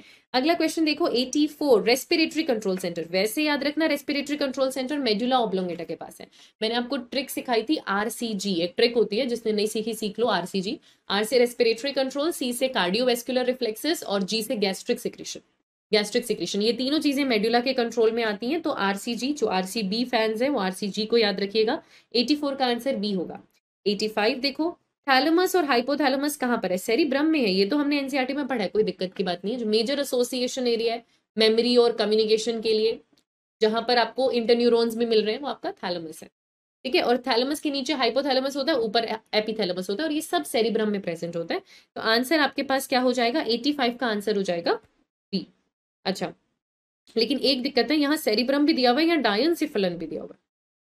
सेरिब्रम भी दिया हुआ है, डायनसिफलन भी दिया हुआ है। तो ये सेरिब्रम के मेडुला में, लेकिन डायनसिफलन ज्यादा बेटर लोकेशन है क्योंकि वहां पर थैलेमस, हाइपोथैलेमस, एपिथैलेमस सब होता है। तो क्या किया जाए इसको फिर? अब सेरिब्रम तो है, देखो सेरिब्रम तो है, सेरिब्रम का कॉर्टेक्स होता है, कॉर्टेक्स ग्रे मैटर होता है, उसमें आपकी बहुत सारी नर्व फाइबर्स आ जाएंगे जो माइलिनेटेड नहीं है। वहां पर आपको एसोसिएशन एरिया मिलेगा मेमोरी और कम्युनिकेशन रेगुलेट करने वाला। फिर एनसीईआरटी लिखती है कि चलो अगर आप अंदर की तरफ थोड़ा सा बात करो ना, तो जहां पर माइलिनेटेड नर्व फाइबर्स है जो व्हाइट मैटर बना रहे हैं, तो वहां आपको एक स्ट्रक्चर मिलता है थैलेमस का। अब थैलेमस में एसोसिएशन एरियाज तो मैं नहीं कहूंगी, पर सेंसरी और मोटर का कोऑर्डिनेशन वहीं पर हो रहा है। जो आप बोलो ना सेंसरी इन्फॉर्मेशन आई, मोटर गई, वो इन्फॉर्मेशन का प्रोसेसिंग वहीं होता है। थैलेमस एक स्ट्रक्चर है जिसपे पूरा रैप करता है सेरिब्रम आपका अंदर की तरफ। थैलेमस के नीचे हाइपोथैलेमस, ये एकदम मिडल में पड़ता है सेरिब्रम के, और उस लोकेशन को डायनसिफलन बोलते हैं बेटा, उसी लोकेशन को डायनसिफलन बोलते हैं। तो जब मेरे पास डायनसिफलन है तो वो ज्यादा बेटर होगा। हालांकि एनसीईआरटी डायनसिफलन वर्ड यूज नहीं कर रही, but the better option here would be diencephalon. वहां मिलता है आपको थैलेमस और हाइपोथैलेमस। अगला क्वेश्चन देखते हैं, क्वेश्चन नंबर 86। अब ये सेरिब्रम का हिस्सा है, मैं बता रही हूँ आपको, ऐसा नहीं है कि ये सेरिब्रम का हिस्सा नहीं है, पर फिक्स लोकेशन डायनसिफलन दी जाएगी। 86 देखो, brain depends on the blood for the supply of. Brain को ब्लड से क्या मिल रहा है? ऑक्सीजन और ग्लूकोज मिल रहा है ना। गैस या न्यूट्रिएंट, दो ही तो चीजें चाहिए होती हैं, तो ग्लूकोज और ऑक्सीजन मिल रहा है। 86 का आंसर हो जाएगा सी। 87 देखिए, आपको करेक्ट सीक्वेंस बताना है मेनिंजस का from inner to outer. Outer to inner की ट्रिक होती है डैप, इनर टू आउटर की ट्रिक होती है पैड। तो pia mater, arachnoid and dura mater. Answer हो जाएगा सी, आंसर हो जाएगा सी। 88 देखो, पोन्स किस किस को कनेक्ट कर रहा है? अगर ये मेरा सेरिब्रम है और मैं ऐसे बैठी हूं, ठीक है, और ये मेरे पास सेरिब्रम है, तो ये मेरे पास हो गया पोन्स, ये हो गया सेरिबेलम, ये मेडुला ऑब्लोंगेटा और ये आपका स्पाइनल कॉर्ड, ठीक है। तो ये होता है पोन्स, ये होता है सेरिबेलम। अब पोन्स किसको किस, और ये सेरिब्रम, ये सेरिब्रम, ठीक है, ये मेडुला ऑब्लोंगेटा और ये spinal cord. Pons, medulla oblongata और स्पाइनल कॉर्ड ब्रेन स्टेम बनाते हैं। तो पोन्स किसको किससे कनेक्ट करता है? अगर मैं पोन्स की बात करूं तो उसके पास, क्या ये दोनों सेरिब्रल हेमिस्फीयर को कनेक्ट करता है? वो तो कॉर्पस कोलोजम करता है। क्या ये सेरिबेलम के दोनों लोब्स को कनेक्ट करता है? नहीं। क्या ये स्पाइनल कॉर्ड को ब्रेन से कनेक्ट कर रहा है? हाँ, कर तो रहा है। क्या ये सेरिब्रम और सेरिबेलम को कनेक्ट कर रहा है? नहीं। पर हाँ, ये स्पाइनल कॉर्ड को ब्रेन से जरूर कनेक्ट कर रहा है। तो the better answer would be D, ठीक है। The better answer I think so would be D, ठीक है। अगला क्वेश्चन देखते हैं, question number 89। Cerebellum of the brain is concerned with controlling rapid muscular activities. तो आपको पता है कोऑर्डिनेटेड वॉलंटरी मूवमेंट्स के लिए रिस्पॉन्सिबल होता है। It maintains equilibrium of the body, yes. It maintains posture and orientation, yes. ये सारे काम ही सेरिबेलम के अंडर आते हैं और आंसर क्या हो जाएगा? डी। आंसर क्या हो जाएगा? डी। को 90 The sensory neuron enter the spinal cord through dorsal root ganglion. Sensory neuron dorsal root ganglion से एंट्री लेता है और जो अफेक्टर न्यूरॉन होता है ना, आपका जो मोटर न्यूरॉन होता है वो वेंट्रल रूट गैंग्लियन से बाहर आता है। तो the sensory neuron enter the spinal cord through spinal nerve dorsal root, either dorsal और वेंट्रल, बोथ डोर्सल और ventral, the ventral root of the spinal nerve. तो आंसर क्या होगा? Dorsal root, A. Dorsal root से entry करता है, ventral root से exit करती है मोटर न्यूरॉन, आंसर ए होगा। अगला क्वेश्चन देखते हैं, क्वेश्चन नंबर 91। जो रेस्टिंग मेम्ब्रेन पोटेंशियल होता है वो किसने मेंटेन किया होता है? सोडियम पोटेशियम पंप ने। Majorly primarily sodium potassium pump. दूसरा पूछेंगे, नंबर सेकंड प्रायोरिटी पूछेंगे तो पोटेशियम का बाहर निकलना। और पोटेशियम बाहर कैसे निकल रहा है? पोटेशियम चैनल्स के लिए परमेबिलिटी ज्यादा है। तो ये दो मेजर रीजंस होते हैं, आंसर हो जाएगा ए। 92 देखो, 92 देखो, इसमें से कौन सा is a part of our brain? Corpora allata, corpora cardiaca, corpora adiposa, corpora quadrigemina. Corpora quadrigemina जो हम मिड ब्रेन में पढ़ते हैं, लिखा हुआ है ना एनसीईआरटी में बेटा कि मिड ब्रेन की डोर्सल साइड में 4 स्वेलिंग्स हैं, 4 लोब्स हैं, जिन्हें हम क्या बोलते हैं? Corpora quadrigemina. तो हमारे ब्रेन के पार्ट ये हो जाएंगे। आंसर यहाँ पर क्या हो जाएगा बेटा? आंसर यहाँ पर हो जाएगा डी। वैसे भी corpora allata, corpora cardiaca, corpora एडिपोसा ये हमारे ब्रेन में नहीं, इंसेक्ट के ब्रेन के पार्ट्स है। ठीक है, तो आंसर हो जाएगा डी। अगला क्वेश्चन देखते हैं, क्वेश्चन नंबर 93। कौन सा हार्मोन है जिसका एक बहुत पिविटल रोल है in social bonding, sexual relationship, child birth? Oxytocin. Oxytocin को लव हार्मोन भी कहते हैं, बर्थ गिविंग हार्मोन भी कहते हैं, मिल्क इजेक्शन हार्मोन भी कहते हैं। ये सारे काम ऑक्सीटोसिन के। तो अब ऑक्सीटोसिन वैसे तो देखो न्यूरल में नहीं लेना चाहिए था, बट रेगुलेशन तो है क्योंकि हाइपोथैलेमस बनाता है। ऑक्सीटोसिन वेसोप्रेसिन को तो डायरेक्टली बनाकर पोस्टीरियर पिट्यूटरी को देता है, इसीलिए ये इस चैप्टर का क्वेश्चन हो जाएगा, आंसर आ जाएगा ए। 94 देखो, विसरल नर्वस सिस्टम में क्या है? नर्व फाइबर्स हैं, गैंग्लिया है, बिल्कुल है, क्यों नहीं है? प्लेक्सस है। विसरल नर्वस सिस्टम जाता है विसरल ऑर्गन में, तो विसरल ऑर्गन में और बैक प्लेक्सस, डाइजेस्टिव सिस्टम याद करो, प्लेक्सस भी होते हैं। सही बात है, सारी चीजें, आंसर हो जाएगा डी। अगला क्वेश्चन करते हैं, क्वेश्चन 95। इसमें से कौन से फंक्शंस हाइंड ब्रेन के एक पार्ट ने रेगुलेट किए हुए हैं? मोस्टली इस क्वेश्चन में मेडुला ऑब्लोंगेटा की बात कर रहे होते हैं। आपको पता है कि हाइंड ब्रेन में 3 चीजें आती हैं, पोन्स, सेरिबेलम, मेडुला ऑब्लोंगेटा, और ऐसे में वो उसी की बात कर रहे होते हैं। और मेडुला ऑब्लोंगेटा के 3 फंक्शन जो एनसीईआरटी बताती है, that is RCG, respiration, cardiac regulation और गैस्ट्रिक सिक्रीशन। तो गैस्ट्रिक सिक्रीशन जी से हो गया बेटा, सी से कार्डियोवैस्कुलर रिफ्लेक्स हो गया और आर से रेस्पिरेशन हो गया। मेडुला ऑब्लोंगेटा के फंक्शन है, ये आप वैसे भी जानते हो, हाइपोथैलेमस में आ जाएगा, 4 ब्रेन के हिस्सों में आ जाएगा। टेम्परेचर मेमोरी फिर से आपके 4 ब्रेन के फंक्शंस में आ जाता है, तो जो हाइंड ब्रेन के फंक्शंस में आएगा वो आएगा बी, और यहाँ पे आंसर आपके पास क्या हो जाएगा? बी हो जाएगा। अगला क्वेश्चन देखते हैं 96। How do parasympathetic neural signal affect the working of heart? तो जब फ्लाइट और फाइट वाली कंडीशन होती है तो सिंपैथेटिक एक्टिव होता है, वो आपको स्ट्रेस वाली कंडीशन में रेडी करता है। पैरासिम्पैथेटिक वापस नॉर्मल स्टेट में लेकर आता है, तो हार्ट बीट को, कार्डियक आउटपुट को रिड्यूस करेगा। इंक्रीज करना सिंपैथेटिक का काम होता है, इंक्रीज करना सिंपैथेटिक का काम होता है, इंक्रीज करना सिंपैथेटिक का काम होता है। पैरासिम्पैथेटिक दोनों चीजों को डिक्रीज करने का काम करता है, तो 96 का आंसर हो जाएगा ए। 97 देखते हैं, cell bodies of neurons bringing efferent information into the spinal cord. जो इन्फॉर्मेशन स्पाइनल कोड में लेके जाते हैं वो वाया डोर्सल रूट गैंग्लियन लेके जाते हैं। ऐसा क्वेश्चन हमने पहले भी देखा था, तो आंसर फिर से हमारे पास क्या हो जाएगा? ए। 98 देखो, which of the following function is perform by the part labelled C? अगर मैं यहाँ पे सी लेबल पार्ट देखूं तो बेटा ये तो ए सेरिबेलम है, ये सेरिब्रम हो जाएगा। ये आपके पास कॉर्पस कैलोजम आपको दिखाया हुआ है, और ये आपके पास हो जाएगा मेडुला ऑब्लोंगेटा, क्योंकि सेरिबेलम के सामने ये पोन्स है, पोन्स के जस्ट नीचे मेडुला ऑब्लोंगेटा है, तो सी मेरे पास मेडुला ऑब्लोंगेटा है। क्या मेडुला ऑब्लोंगेटा टेम्परेचर रेगुलेट करता है? नहीं, वो तो हाइपोथैलेमस का काम है। ठीक है, पोस्चर मेंटेन करना सेरिबेलम का काम है, लर्निंग के लिए आपका कॉर्टेक्स वाला एरिया आ जाएगा। तो मेडुला ऑब्लोंगेटा आप जानते हो 3 काम होते हैं, RCG, respiratory control, cardiovascular reflexes and gastric secretion. Gastric secretion उसी का एक काम है, इसीलिए आंसर हो जाएगा बी। अगला क्वेश्चन देखो 99। सेरिब्रल कॉर्टेक्स में क्या क्या है? मोटर एरियाज भी आते हैं, सेंसरी एरियाज भी आते हैं और एसोसिएशन एरियाज भी आते हैं। कॉर्पस कोलेजम में बताया हुआ है कि वहां पे आपको सेरिब्रल कॉर्टेक्स में एसोसिएशन एरियाज मिलते हैं, जहां मोटर और सेंसरी दोनों आपको एक साथ देखने को मिल रहा है, और वो आपका मेमोरी और कम्युनिकेशन के लिए भी रिस्पॉन्सिबल है। तो आंसर यहाँ पर क्या हो जाएगा? डी। ठीक है, अगला क्वेश्चन देखते हैं, question number 100। The inner parts of cerebral hemisphere and a group of associated deep structures जैसे एमिगडाला, हिपोकैम्पस, ये सब मिलकर लिम्बिक सिस्टम बनाते हैं। अब सेरिब्रल हेमिस्फीयर के इनर पार्ट में आगे और भी कुछ एसोसिएटेड स्ट्रक्चर्स ले लिए, मिलकर लिम्बिक सिस्टम बनाते हैं, जो हैवी इमोशंस को रेगुलेट करने का काम करते हैं, जैसे रेज, जैसे फियर, जैसे सेक्सुअल ड्राइव। तो आंसर क्या हो जाएगा 100 का बी। अगला क्वेश्चन देखते हैं 111। Which of the following structure or region is incorrectly matched with its function? Hypothalamus, production of releasing hormone and regulation of temperature, hunger and thirst, बिल्कुल ठीक बात है। Anterior pituitary के लिए ये releasing hormones और inhibitory hormones देता है, साथ में temperature, hunger और thirst भी regulate करता है। Limbic system is consists of fiber tract that interconnect different regions of brain and control movement। ये पोन्स का काम है।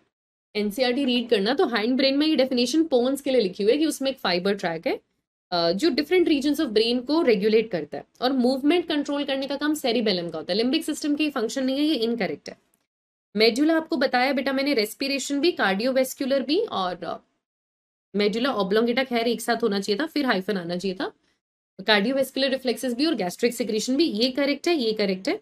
यहाँ कॉर्पस कैलोजम एक साथ आना चाहिए था, फिर हाइफन आना चाहिए था। Corpus callosum band of fibres है जो लेफ्ट और राइट सेरिब्रल हेमिस्फीयर को जोड़ के रखने का काम करते हैं, तो इनकरेक्ट बी हो जाएगा। तो 101 का आंसर होगा बी। 102 देखो, हाइंड ब्रेन में क्या क्या आता है? पोन्स, मेडुला ऑब्लोंगेटा और सेरिबेलम, तीनों चीजें आती हैं, तो 102 का आंसर क्या हो जाएगा? डी। 103 देखो, इसमें से कौन सा रीजन ब्रेन का इनकरेक्टली मैच्ड है अपने फंक्शन से? मेडुला ऑब्लोंगेटा होम्योस्टैटिक कंट्रोल नहीं करता, ये तो हाइपोथैलेमस का काम है, तो ये इनकरेक्टली मैच है। सेरिबेलम लैंग्वेज कॉम्प्रिहेंशन भी नहीं करता, ये भी इनकरेक्टली मैच्ड है। सेरिबेलम तो कोऑर्डिनेशन और इक्विलिब्रियम मेंटेन करता है, language comprehension is in your cerebrum. Corpus callosum left और राइट कॉर्टेक्स के बीच में कम्युनिकेशन है, ठीक है। सेरिब्रम से हम सारा जो भी मेमोरी हो गया, एसोसिएशन एरिया, कैलकुलेशन करना, सोचना, चीजों को कॉन्टेम्पलेट करना, ये सब सेरिब्रम पे है, तो ये भी करेक्ट है। अब इन दोनों में से मैं चूज करूंगी तो ये चूज करूंगी, क्योंकि सेरिबेलम दूर दूर तक लैंग्वेज कॉम्प्रिहेंशन से उसका लेना देना नहीं है, वो सारा स्पीच एरिया, लैंग्वेज कॉम्प्रिहेंशन सब सेरिब्रल कॉर्टेक्स में आता है। मेडुला ऑब्लोंगेटा चलो क्योंकि इनवॉलेंट्री एक्शन रेगुलेट कर रहा है तो हम उसको फिर भी होम्योस्टैसिस कंट्रोल में डाल देते हैं, इंटरनल एनवायरनमेंट रेगुलेट करके रखेगा, उसको नॉर्मल चलाएगा। तो हम जो इनकरेक्ट है बेटा वो बी को ले लेते हैं, 103 का आंसर बी हो जाएगा। 104 देखो जरा, आपको ह्यूमन ब्रेन दिखाया है, उसमें A to D कुछ लेबलिंग है और आपको बताना है। ए यहाँ पे आपका सेरिब्रम है, सेरिब्रम है ना। बी जो है ये नर्व फाइबर के ट्रैक्ट, कॉर्पस कैलोजम, राइट और लेफ्ट हेमिस्फीयर को ज्वाइन करने के लिए। ए क्या होना चाहिए बेटा? Cerebral hemisphere. A spinal cord नहीं है, ए कॉर्पस कैलोजम नहीं है, सेरिब्रल हेमिस्फीयर है। बी क्या होना चाहिए? कॉर्पस कोलेजम, बी स्पाइनल कॉर्ड नहीं है, तो आंसर तो आपके पास आ गया। सी सेरिब्रम के जस्ट सामने पोन्स होता है और फिर नीचे मेडुला ऑब्लोंगेटा होता है और उसके नीचे स्पाइनल कॉर्ड होती है, तो आंसर हो जाएगा सी। 104 का आंसर आपके पास हो जाएगा सी। अगला क्वेश्चन देखिए 105। ह्यूमन बीइंग में कितनी क्रेनियल नर्व्स हैं? क्रेनियल नर्व हमारे पास 12 पेयर है, हमने सिमिलर क्वेश्चन देखा है, तो 105 का आंसर हो जाएगा ए। चलो अगला क्वेश्चन देखते हैं 106। आपको सेरिब्रम का मेन फंक्शन बताना है। It controls the voluntary movement, voluntary muscles frontal lobe से कंट्रोल होती हैं, जी हाँ। Sensitivity, movement, memory, vocabulary through frontal lobe, बिल्कुल ठीक बात है। टेम्परेचर, टेस्ट, टच, पेन, सब पैराइटल लोब, सब पैराइटल लोब होता है। ये टेम्पोरल हो गया, पैराइटल हो गया। पैराइटल में टेस्ट, टच, टेम्परेचर, पेन सब आता है। Hearing and sense of smell, hearing and sense of smell temporal से होता है, ऑसिपिटल या फ्रंटल से नहीं होता, ये टेम्पोरल का काम है। और ऑसिपिटल का काम होता है विजन। कुछ बेसिक चीज़ याद रख लो, memory, control, voluntary movement, vocabulary, ये फ्रंटल में आ जाते हैं। टेम्परेचर, टच, पेन ये पैराइटल के पास आ जाते हैं। हियरिंग है ना, सॉरी, हियरिंग और स्मेल ये टेम्पोरल के पास होते हैं और विजन ऑसिपिटल के पास होता है, तो ये गलत हो जाएगा। 1 2 3 करेक्ट है, आंसर क्या हो जाएगा? सी। अगला क्वेश्चन देखते हैं 107। आपको बताना है इसमें से कौन सा करेक्टली मैच नहीं है। इफरेंट न्यूरॉन वो होती है जो सिग्नल को सीएनएस से अफेक्टर के पास लेके जाती हैं, सही बात है। एक्सोन टर्मिनल जो होता है वो उसके पास न्यूरोट्रांसमीटर से भरे हुए वेसिकल्स हैं, सही बात है।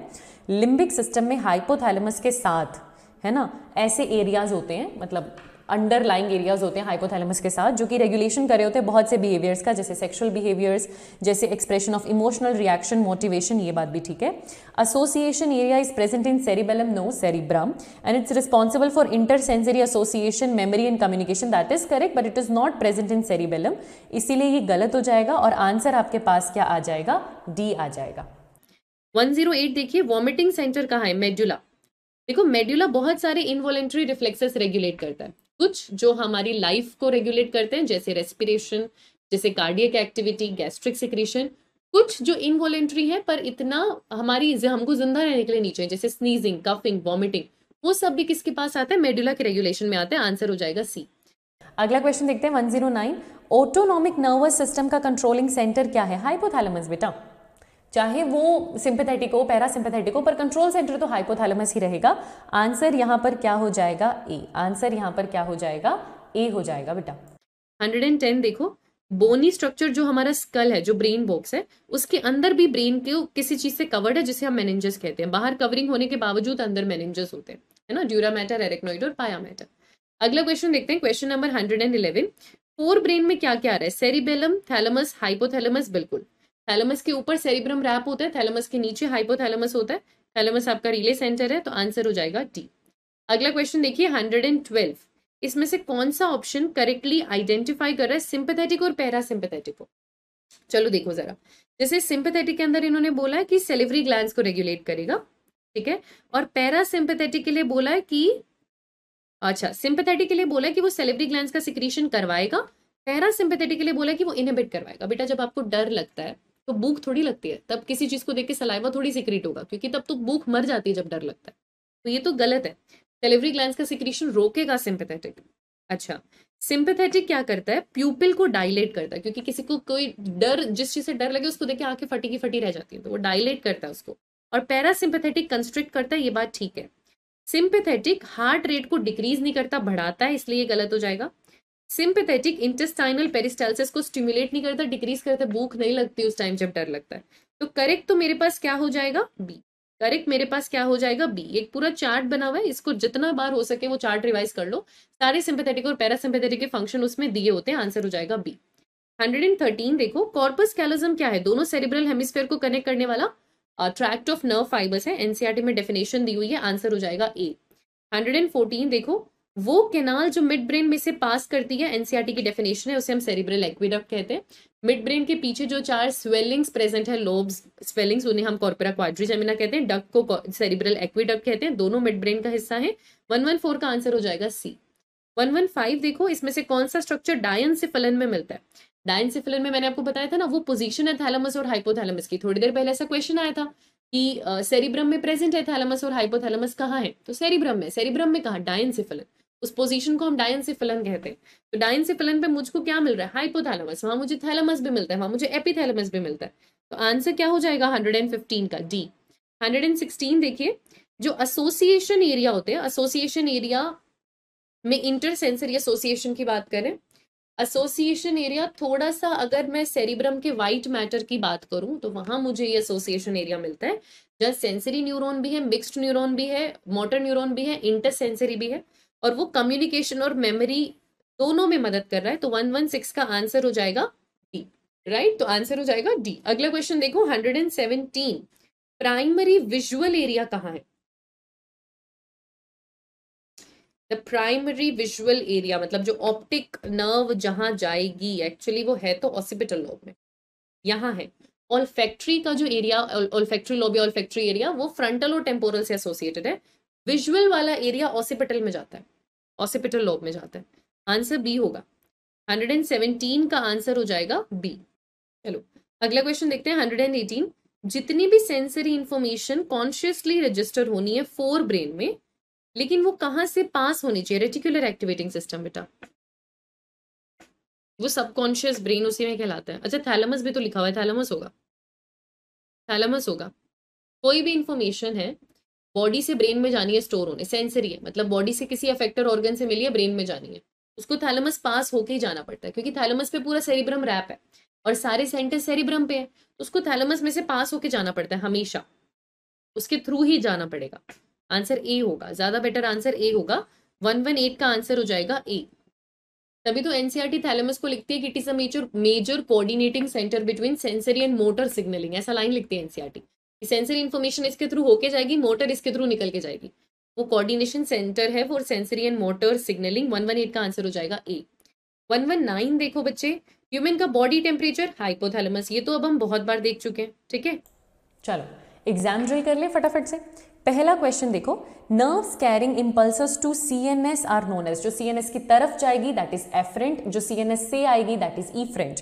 तो यहां पर सीएनएस की तरफ जा रहे हो, इसीलिए आंसर क्या हो जाने वाला है, सी हो जाने वाला है। अगला क्वेश्चन देख लो, ऑटोनॉमिक नर्वस सिस्टम का कंट्रोलिंग सेंटर, आपने अभी थोड़ी देर पहले ऐसा क्वेश्चन देखा है कि कंट्रोलिंग सेंटर तो हाइपोथैलेमस ही रहेगा, इसीलिए आंसर क्या हो जाएगा, ए।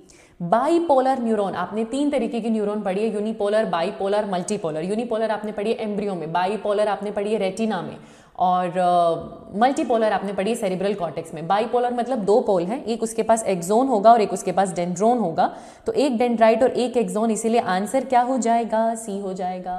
अगला क्वेश्चन देखो, सोडियम पोटेशियम जो पंप होता है बेटा, वो एक्टिवली क्या ट्रांसपोर्टेशन करता है, तो जो सोडियम पोटेशियम पंप होता है वो 3 सोडियम को तो भेजता है बाहर और बदले में 2 पोटेशियम को लेता है एक्सोप्लाज्मा के अंदर, एक्सोप्लाज्म के अंदर, है ना। यहाँ पर ये पॉजिटिव चार्ज होना चाहिए, आई थिंक ये टाइपिंग के टाइम रह गया होगा, बट आप जानते हो यहाँ पर पॉजिटिव चार्ज होगा, और 3 सोडियम बाहर यानी कि आउटवर्ड जाते हैं, बदले में 2 पोटेशियम ही इनवर्ड आते हैं, तो आंसर आपके पास क्या हो जाएगा, बी। आंसर आपके पास क्या होगा, बी। चलो अगले क्वेश्चन पे चलते हैं। कंडक्शन ऑफ नर्व इंपल्स के दौरान क्या होता है, जब आप कंडक्शन कर रहे हो, मतलब आप पोलराइज से डीपोलराइज स्टेट में जा रहे हो, तो आपको अंदर की तरफ पॉजिटिव चार्ज चाहिए, और अगर आपको अंदर पॉजिटिव चार्ज चाहिए तो क्या होगा, सोडियम अंदर आएगा एक्सोप्लाज्म के, बाहर तो नहीं जाएगा, कोई भी पॉजिटिव चार्ज बेटा बाहर नहीं जाएगा। और जो मूवमेंट होती है एक्शन पोटेंशियल जनरेट करने के लिए, उसमें कैल्शियम का रोल नहीं है, तो आंसर क्या हो जाएगा, ए। आंसर आपके पास क्या हो जाएगा, ए।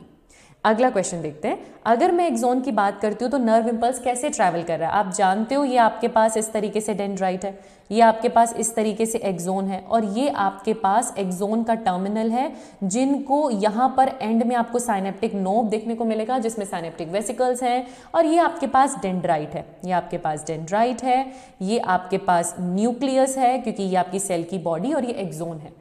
तो यहां से इंफॉर्मेशन आती है, एक्शन पोटेंशियल डेवलप होता है और वो इस डायरेक्शन में जाता है डेंड्राइट एक्सोन से होते हुए फिर दूसरे डेंड्राइट के पास। सेल बॉडी से पूछोगे तो सेल बॉडी से दूर जा रहा है ना बेटा, तो it is moving away from the cell body, इसीलिए आंसर क्या हो जाता है, बी। अगला क्वेश्चन देखें, रिकवरी के दौरान मतलब रीपोलराइजेशन के दौरान नर्व फाइबर क्या होती है, आप वापस उसको पोलराइज स्टेट में लेके जा रहे हो, मतलब वापस आपको अंदर की तरफ क्या चाहिए, नेगेटिव चार्ज, ठीक है। तो आपको नेगेटिव चार्ज चाहिए इनसाइड और आपको पॉजिटिव चार्ज चाहिए आउटसाइड, इसीलिए आपके पास आंसर क्या हो जाने वाला है, ए।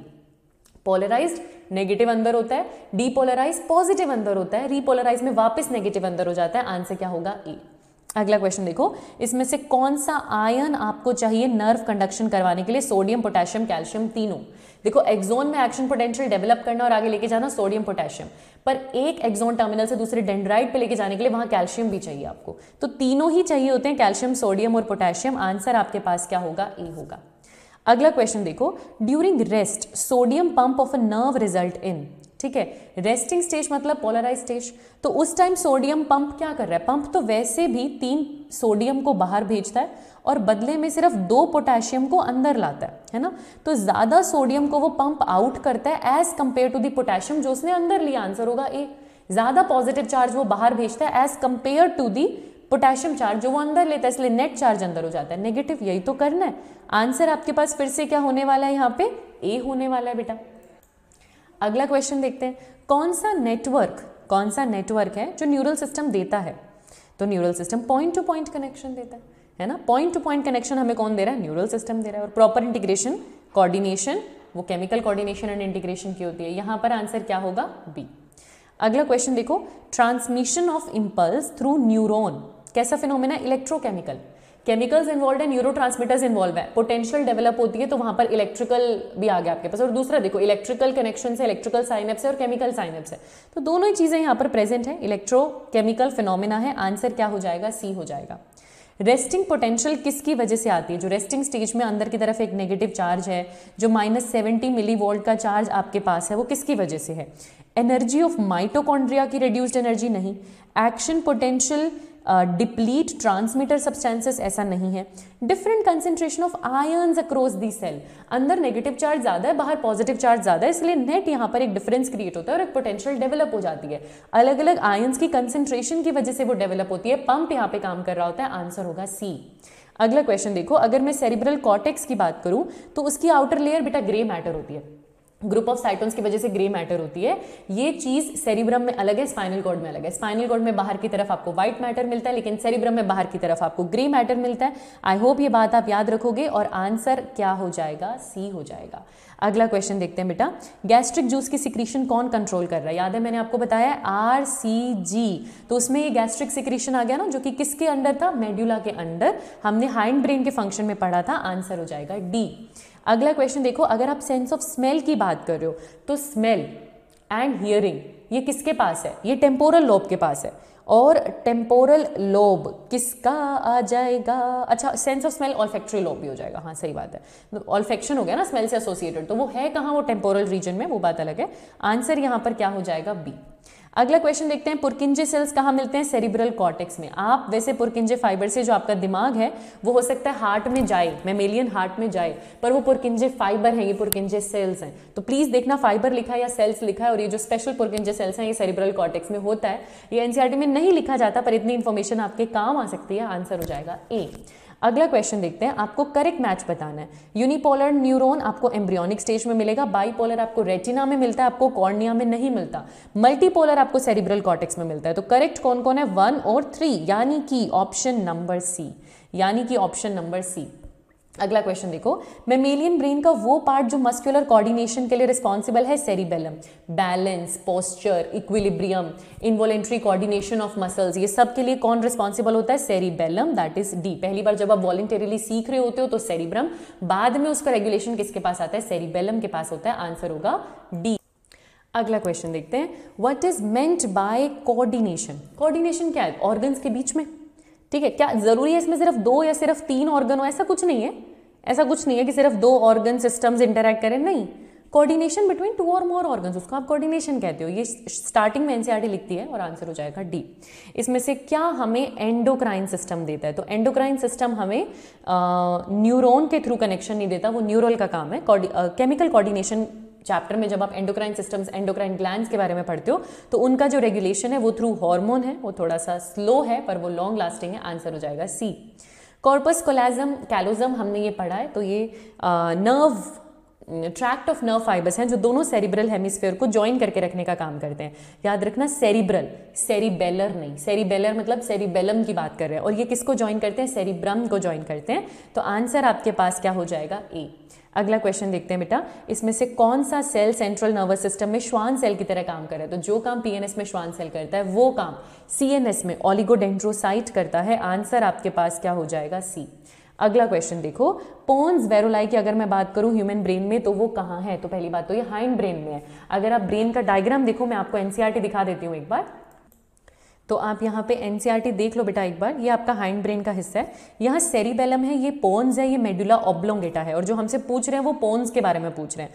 तो ये रहा पोन्स, मतलब अगर मैं इस तरीके से खड़ी हो जाती हूँ, मुझे ऐसे रहना पड़ेगा आप लोगों के लिए एक्चुअली, ये हमारी डोर्सल साइड है, ये हमारी वेंट्रल साइड है ना। तो और टू रिलेट टू दिस ऐसे ही खड़ा होना पड़ेगा, ठीक है। तो मान लेते हैं मेरा ब्रेन है, अब आप इस तरीके से कट कर कर इसको ऐसे इमेजिन कर सकते हो अपनी स्क्रीन पे, ठीक है। तो ये डोर्सल साइड है, वेंट्रल साइड है। अब डोर्सल साइड पे आपको क्या दिख रहा है, सेरिबेलम, और उसके वेंट्रल साइड पे आपको क्या दिख रहा है, पोन्स। तो पोन्स क्या है, सेरिबेलम के वेंट्रल साइड पे आगे की तरफ है। तो आंसर यहाँ पर क्या हो जाएगा, it's ventral to cerebellum, answer हो जाएगा बेटा सी, ठीक है। Posterior to medulla oblongata, now this is medulla oblongata. Pons तो उसके ऊपर है ना, एंटीरियर है, पोस्टीरियर तो है नहीं, तो ये तो हो नहीं सकता है ना। एंटीरियर टू ऑप्टिक काइज्मा, वो तो और भी ऊपर सेरिब्रम में, ये हो नहीं सकता। ना ही इट इज डोर्सल टू डायंसिफिलन, ऐसा भी नहीं है। तो हम इसको जो डोर्सल वेंट्रल कंपेयर कर सकते हैं वो सेरिबेलम से कर सकते हैं। आंसर क्या होगा, सी होगा। अगला क्वेश्चन देखते हैं, मिडिल लेयर मेनिंजस की, मेनिंजस क्या है, ब्रेन की मेम्ब्रेन है। हम क्या पढ़ते हैं, आउटर टू इनर, इसका निमोनिक क्या पढ़ते हैं, डैप, है ना। तो ड्यूरा मैटर, एरेक्नॉइड, पिया मैटर, तो जो बीच में आपको मिल रहा है दैट इज एरेक्नॉइड, और आंसर क्या हो जाएगा, बी हो जाएगा। अगला क्वेश्चन देखो, इसमें से कौन सा हाइंड ब्रेन रेगुलेट करता है, फिर से जनरली मेडुला ऑब्लोंगेटा की बात करें, टेम्परेचर, सेक्सुअल बिहेवियर, वैसे ही 4 ब्रेन का काम है। यहाँ पर मेडुला ऑब्लोंगेटा में आरसीजी आ जाएगा, यानी respiration, cardiovascular reflexes, gastric system, that is B. Memory communication 4 brain का काम हो जाता है, मेमोरी कम्युनिकेशन 4 ब्रेन का काम हो जाता है। टेम्परेचर फिर से हाइपोथैलेमस यानी 4 ब्रेन का काम हो जाता है। तो आंसर क्या आ जाएगा, आंसर हमारे पास हो जाएगा बी। अगला क्वेश्चन देखते हैं, मेन कॉज पैरालिसिस का क्या होगा? मतलब आपकी मसल्स कॉन्ट्रैक्ट नहीं कर रही, फंक्शन नहीं कर रही है, क्योंकि उनको जो इन्फॉर्मेशन मिल रही थी कॉन्ट्रैक्ट करने के लिए वो उन तक पहुंच नहीं रही है। इसका मतलब दिक्कत इन्फॉर्मेशन रिसीव करने में नहीं है, इन्फॉर्मेशन वहां तक पहुंचने में है। सीएनएस के पास वो इन्फॉर्मेशन आना, प्रोसेसिंग होना, वो सब हो रहा है, पर जो मोटर न्यूरॉन बताती थी मसल को कॉन्ट्रैक्ट करने के लिए वो शायद अपना काम सही से नहीं कर रही है, वहां पर डिस्टर्बेंस हुआ है जिसकी वजह से पैरालिसिस होगा। आंसर क्या आएगा? बी। फिर आपको यहाँ पर एक एग्जाम्पल देना है बेटा ऑटोनोमस नर्वस सिस्टम का, मतलब जो हमारे कंट्रोल में नहीं है, जो इनवॉलेंट्री है। पहले तो रिफ्लेक्स हटाओ, है ना, रिफ्लेक्स हटाओ। रिफ्लेक्स अलग चीज है, एएनएस अलग काम कर रही है, रिफ्लेक्स का आर की अलग है, तो रिफ्लेक्स हम इसमें नहीं रखेंगे। ऑटोनोमस में पेरिस्टाल्सिस और स्वेलोइंग में आप आंसर पेरिस्टाल्सिस दोगे, स्वेलोइंग कुछ हद तक वॉलंटरी कंट्रोल में भी आता है। तो एएनएस के पूरे कंट्रोल में पेरिस्टाल्सिस, वो आपके कंट्रोल में नहीं है, वो कंप्लीटली इनवॉलंटरी है, जो मूवमेंट है इंटेस्टाइन की, तो वो एएनएस के अंडर आएगी और आंसर क्या हो जाएगा? सी। अगला क्वेश्चन देखो, अगर एक नर्व सोडियम पोटेशियम पंप की ब्लॉक हो जाती है तो क्या होगा? तो सोडियम पोटेशियम पंप काम नहीं करेगा।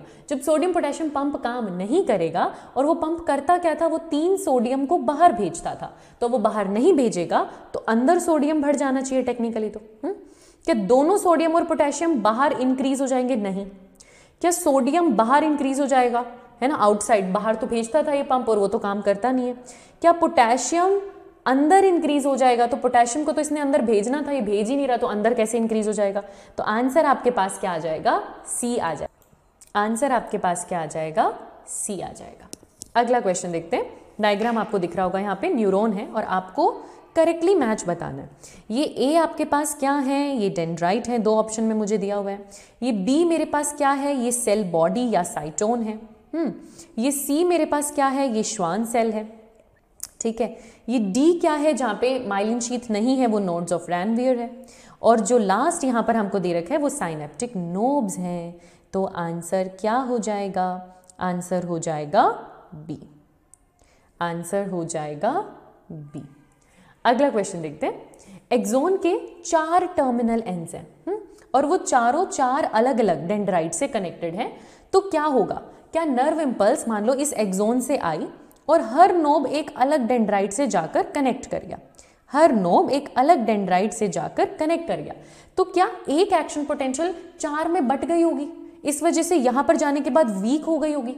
क्या ये सब में इक्वल स्ट्रेंथ से जाएगी? क्या ये जाएगी ही केवल एक न्यूरॉन में, या फिर ये किसी को ही ट्रैवल नहीं करेगी? Because the movement of impulse is from dendrite to axon, तो कह रहे इम्पल्स तो सिर्फ एक्सोन तक जानी चाहिए थी, है ना, और डेंड्राइट से एक्सोन की तरफ आनी चाहिए थी, एक्सोन से डेंड्राइट की तरफ नहीं जानी चाहिए थी। तो सबसे पहले तो इसको एलिमिनेट करो, क्योंकि आपको पता है कि नर्व इम्पल्स एक्सोन से आगे डेंड्राइट की तरफ जाती है। दूसरा, आपकी नर्व इम्पल्स में जो एक्शन पोटेंशियल जनरेट होती है ना बेटा, वो ऑल और नन लॉ को फॉलो करती है। या तो एक्शन पोटेंशियल बनेगी नहीं, बनेगी तो बेटा वो ऐसा नहीं है कि वो बट जा रही है, वो इक्वल ही जनरेट हुई है और इक्वल ही आगे जाएगी। जो एक्शन पोटेंशियल डेवलप हुई है because of the differences in the concentration of ions, वो बराबर एक बार आ गई ना, मतलब आप -70 पे थे, आपने +10 क्रॉस करके +30 पे अब आ गए, आपने एक्शन पोटेंशियल जनरेट कर लिया, वो बराबर है, वो आगे जाके डिवाइड नहीं हो रहा, वो पोटेंशियल आपने जनरेट कर लिया जो सबको बराबर मिल रहा है। तो ऑल और नन लॉ की वजह से वो चारों डायरेक्शन में इक्वल स्ट्रेंथ के साथ जाती है, तो आंसर क्या हो जाएगा? बी। अगला क्वेश्चन देखते हैं।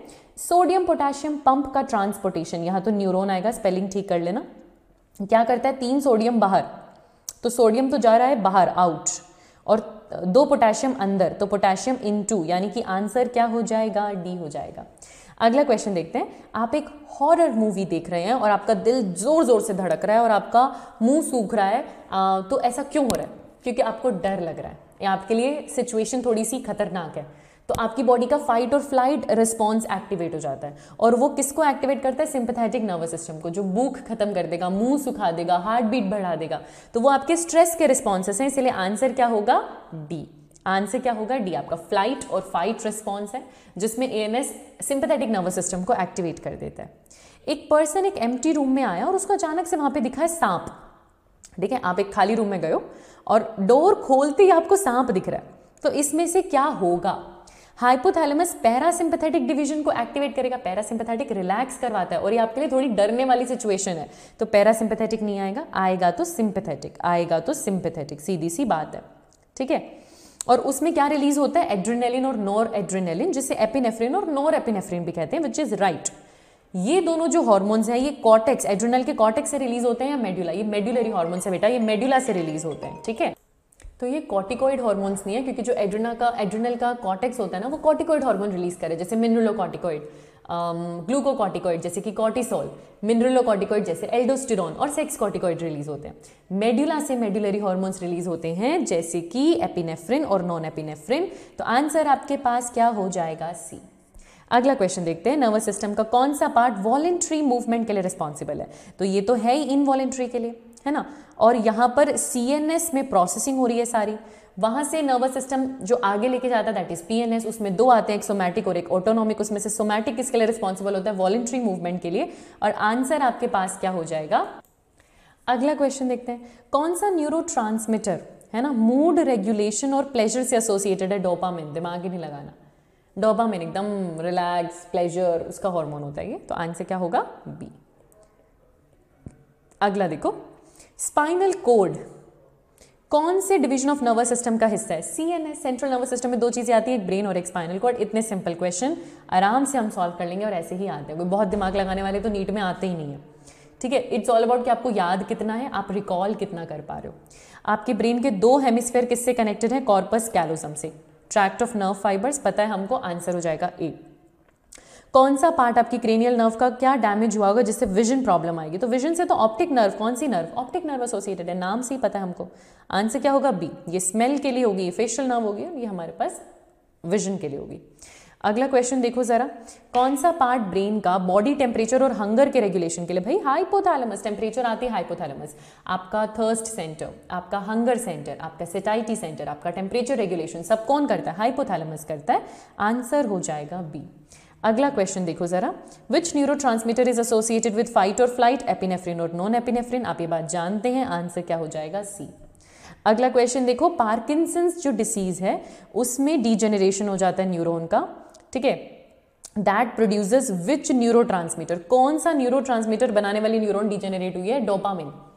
पार्किंसंस नहीं पढ़ाते अब, एल्जाइमर्स नहीं पढ़ाते अब, पर इतना बेसिक आपको पता होना चाहिए, पार्किंसन में किसकी कमी होती है? डोपामिन।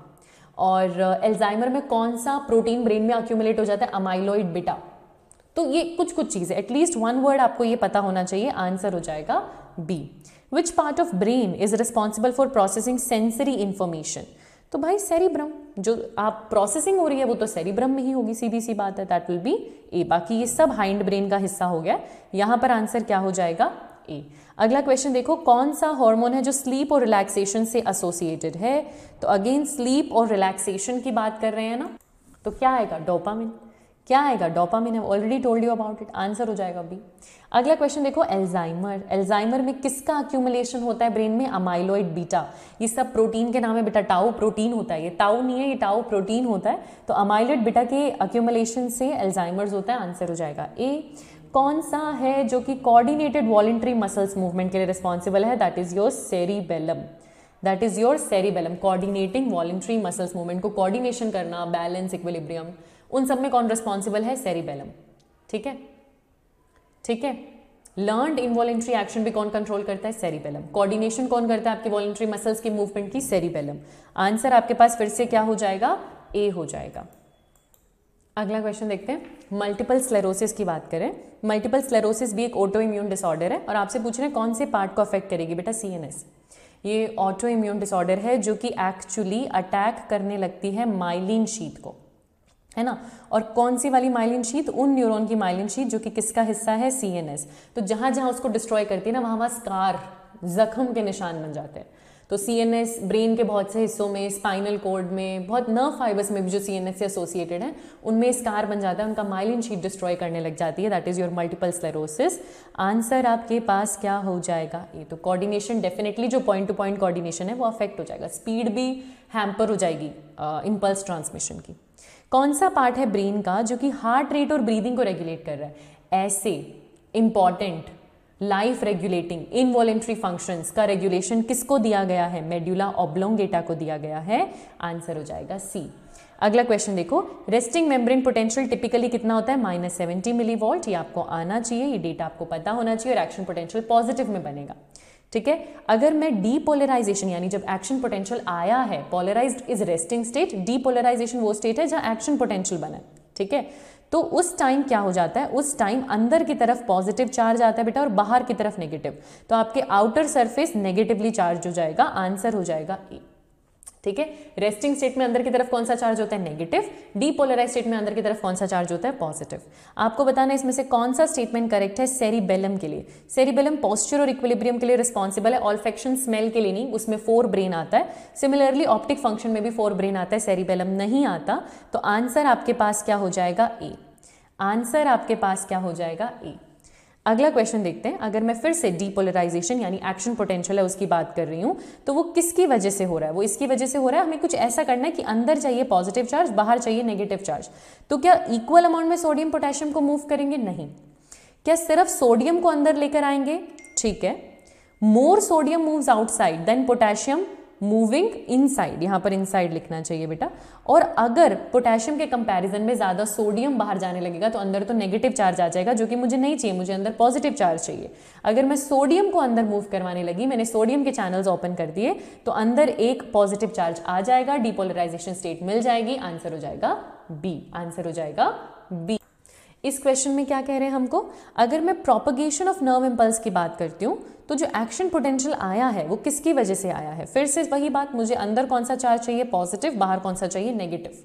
तो जो सोडियम आयन है वो एक्स्ट्रा सेलुलर फ्लूइड से कहाँ आएंगे, अंदर, सही बात है। पोटेशियम एक्स्ट्रा सेलुलर फ्लूइड से अंदर आता है, नहीं है। जो अंदर की तरफ जब पॉजिटिव चार्ज क्रिएट करना होता है ना, तो उसमें सोडियम के चैनल्स के लिए परमेबिलिटी बढ़ती है, पोटेशियम के लिए नहीं। सोडियम को इंट्रा से बाहर भेजोगे, नहीं, बाहर भेजोगे तो अंदर नेगेटिव चार्ज आ जाएगा ना, वो आपको चाहिए नहीं। पोटेशियम को इंट्रा से बाहर भेजोगे, अगेन ये भी नहीं हम करते, क्योंकि इसमें पंप नहीं काम कर रहा होता है ना। प्रोपगेशन के दौरान, डीपोलराइजेशन के दौरान पंप नहीं काम कर रहा होता, मेम्ब्रेन की परमिबिलिटी सोडियम के लिए बढ़ जाती है, ज्यादा से ज्यादा सोडियम अंदर आता है और आपको एक नेट चार्ज पॉजिटिव अंदर की तरफ मिलता है, आंसर होगा। अगला क्वेश्चन देखते हैं, ऑल और नन लॉ। बताया मैंने आपको, इसका क्या मतलब है, इसका ये मतलब है कि सारे स्टिमुलस एक्शन पोटेंशियल बनाएंगे, जरूरी नहीं है। थ्रेशोल्ड क्रॉस करना पड़ेगा तभी एक्शन पोटेंशियल बनेगा। कोई भी सेल मेम्ब्रेन है ना जनरेट और प्रोपगेट कर सकती है एक्शन पोटेंशियल को, अगर वो स्टिम्युलेट हो जाती है अप टू थ्रेशोल्ड वैल्यू, सही बात है, ठीक है। पर कोई भी तो नहीं, हर मेम्ब्रेन भी नहीं, हर मेम्ब्रेन भी नहीं, है ना।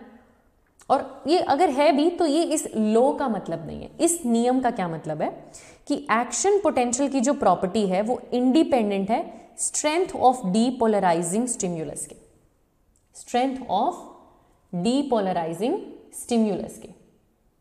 देखो ऐसा नहीं है, ऐसा नहीं है कि मैं एक स्टिम्युलस है ना, हल्की सी मैं चूंटी काटूं आपको, मैंने आपको एक स्टिम्युलस दिया और वो स्टिम्युलस इतना था कि एक्शन पोटेंशियल जनरेट ही नहीं हुआ, तब तो बात ही खत्म, तब तो नन है, जनरेट हुआ ही नहीं, है ना।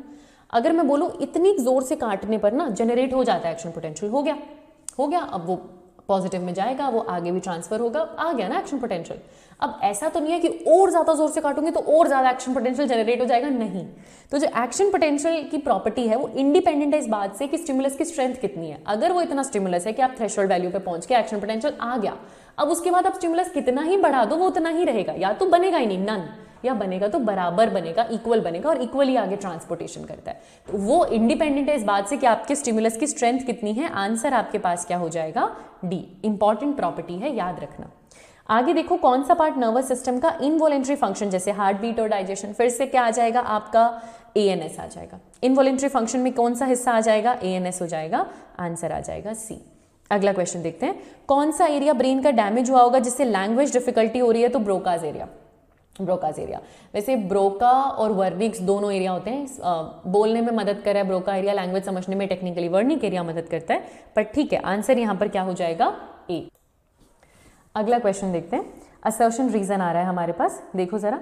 रेस्टिंग स्टेट में axonal membrane of neuron is more permeable to sodium ions, resting state में it is more permeable to potassium ion, NCERT की लाइन है, क्योंकि रेस्टिंग स्टेट में आपको अंदर पॉजिटिव चार्ज नहीं चाहिए, आपको अंदर नेगेटिव चार्ज चाहिए, so it must be more permeable to potassium, potassium बाहर जाएगा तभी अंदर नेगेटिव चार्ज आएगा, so that is wrong. Resting state में न्यूरॉन इंपल्स कंडक्ट नहीं करता, दैट इज राइट। तो असर्शन फॉल्स है, रीजन ट्रू है, आंसर हो जाएगा डी। अगला क्वेश्चन देखते हैं, फिर से असर्शन रीजन है। जो केमिकल है साइनेप्टिक वेसिकल में वो न्यूरोट्रांसमीटर है, जी हाँ। साइनेप्टिक वेसिकल्स इस केमिकल को साइनेप्टिक क्लेफ्ट में रिलीज करते हैं, जी हाँ। तो ये दोनों स्टेटमेंट ठीक है, दोनों स्टेटमेंट अलग अलग है, उसको एक्सप्लेन नहीं कर रहा कि वो केमिकल न्यूरोट्रांसमीटर है और उसको रिलीज करे, दो अलग अलग स्टेटमेंट है। आंसर हो जाएगा बी। अगला क्वेश्चन देखो, cerebellum is related with skilful voluntary movement. Again coordinate करता है ना वॉलेंट्री एक्टिविटीज को, तो जो स्किलफुल वॉलेंट्री एक्टिविटी है एक बार आपको याद करनी पड़ती है, समझनी पड़ती है, वो स्किल आपने डेवलप कर लिया, वो उसे इनवॉलेंट्री भी कर सकते हो। और इनवॉलेंट्री एक्टिविटीज जैसे बॉडी का बैलेंस, इक्विलिब्रियम, ये सब भी सेरिबेलम मेंटेन करता है। तो coordination of muscular activities, skilful voluntary movement and involuntary activities like balance, equilibrium, ये सब काम सेरिबेलम का है।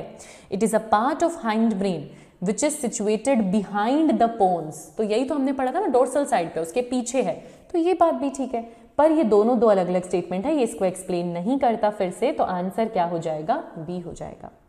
जो ब्रेन स्टेम है आपकी, वो सेंटर है बहुत सारी कंट्रोलिंग एक्टिविटीज का, और ब्रेन स्टेम काफी सेंसिटिव है। सही बात है, दोनों स्टेटमेंट एकदम ठीक है, रेगुलेट भी बहुत कुछ कर रहे हैं, सेंसिटिव भी है, बट ये उसके रेगुलेशन को एक्सप्लेन नहीं करता, तो आंसर हो जाएगा बी। अगर मैं रेस्टिंग स्टेट की बात करती हूं तो कंसेंट्रेशन ग्रेडियंट मतलब हाई टू लो मूवमेंट कैसे होगी? तो रेस्टिंग स्टेट में तो अंदर नेगेटिव चार्ज है, बाहर पॉजिटिव चार्ज है, बाहर सोडियम ज्यादा है वो अंदर आएगा, बाहर सोडियम ज्यादा है वो अंदर आएगा। कंसेंट्रेशन ग्रेडियंट के अकॉर्डिंग तो यही होगा, आंसर हो जाएगा C. Which one is mismatched? Cerebrum memory के लिए रिस्पॉन्सिबल है, मेडुला ऑब्लोंगेटा टेम्परेचर नहीं, टेम्परेचर ऑलवेज हाइपोथैलेमस, याद रखना, इसका टेम्परेचर से लेना देना नहीं है। सेरिबेलम, इक्विलिब्रियम, ऑल्फेक्शन, स्मेल, बाकी सब ठीक है, आंसर हो जाएगा बी। अरे why is this white? Let me check. Okay, it's fixed. आगे देखो, दो कॉलम्स आपको दिए, आपको मैच करना है। सेरिब्रम, देखो सेरिबेलम पोस्चर दैट इज 4, ठीक है। सेरिब्रम के जो लोब्स हैं, विजन और हियरिंग का काम, रेगुलेशन, उनके पास आ जाएगा 2, वैसे तो आंसर आ गया 4, दोनों ऑप्शन में आपको दे रखा था। हाइपोथैलेमस, पिट्यूटरी, डायरेक्ट और इनडायरेक्ट दोनों कंट्रोल है पिट्यूटरी पे। मेडुला ऑब्लोंगेटा इनवॉलेंट्री एक्शन यानी कि हार्ट बीट, आंसर हो जाएगा ए। यहाँ पे ऑप्शंस थोड़े से गड़बड़ किए हुए हैं, जैसे यहाँ पर आपको 1 2 3 4 दिख रहा है, यहाँ 1 3 4 दिख रहा है, 2 नहीं दिख रहा ना, तो ये 5 नहीं है बेटा, ये 2 है। ये भी 5 नहीं है बेटा, ये 2 है। ये भी 5 नहीं है बच्चे, ये 2 है, ठीक है। और ये 3 है, ये 3 है। और वैसे यहाँ पर आंसर ए है जो कि सही दिया हुआ है, तो वहां कोई दिक्कत नहीं है, तो आंसर हो जाएगा ए। और इसके साथ आपने एग्जाम ट्रिल भी कर ली खत्म। एक और चैप्टर की प्रैक्टिस अच्छे से हमारी यहाँ पर कंप्लीट हो जाती है। सब NEET relevant NCERT based questions थे, इससे ज्यादा नीट नहीं पूछता, तो उतना ज्यादा घुस के इस चैप्टर को पढ़ने की जरूरत अब नहीं है। पर जो एनसीईआरटी में है वो मन लगाकर अच्छे से जरूर पढ़ना, पीवाईक्यू प्रैक्टिस कर लेना अगर नहीं करिए तो, and you are good to go for this chapter. तो मैं जल्दी आपसे मिलूंगी अगले चैप्टर के साथ। Thank you so much and keep learning.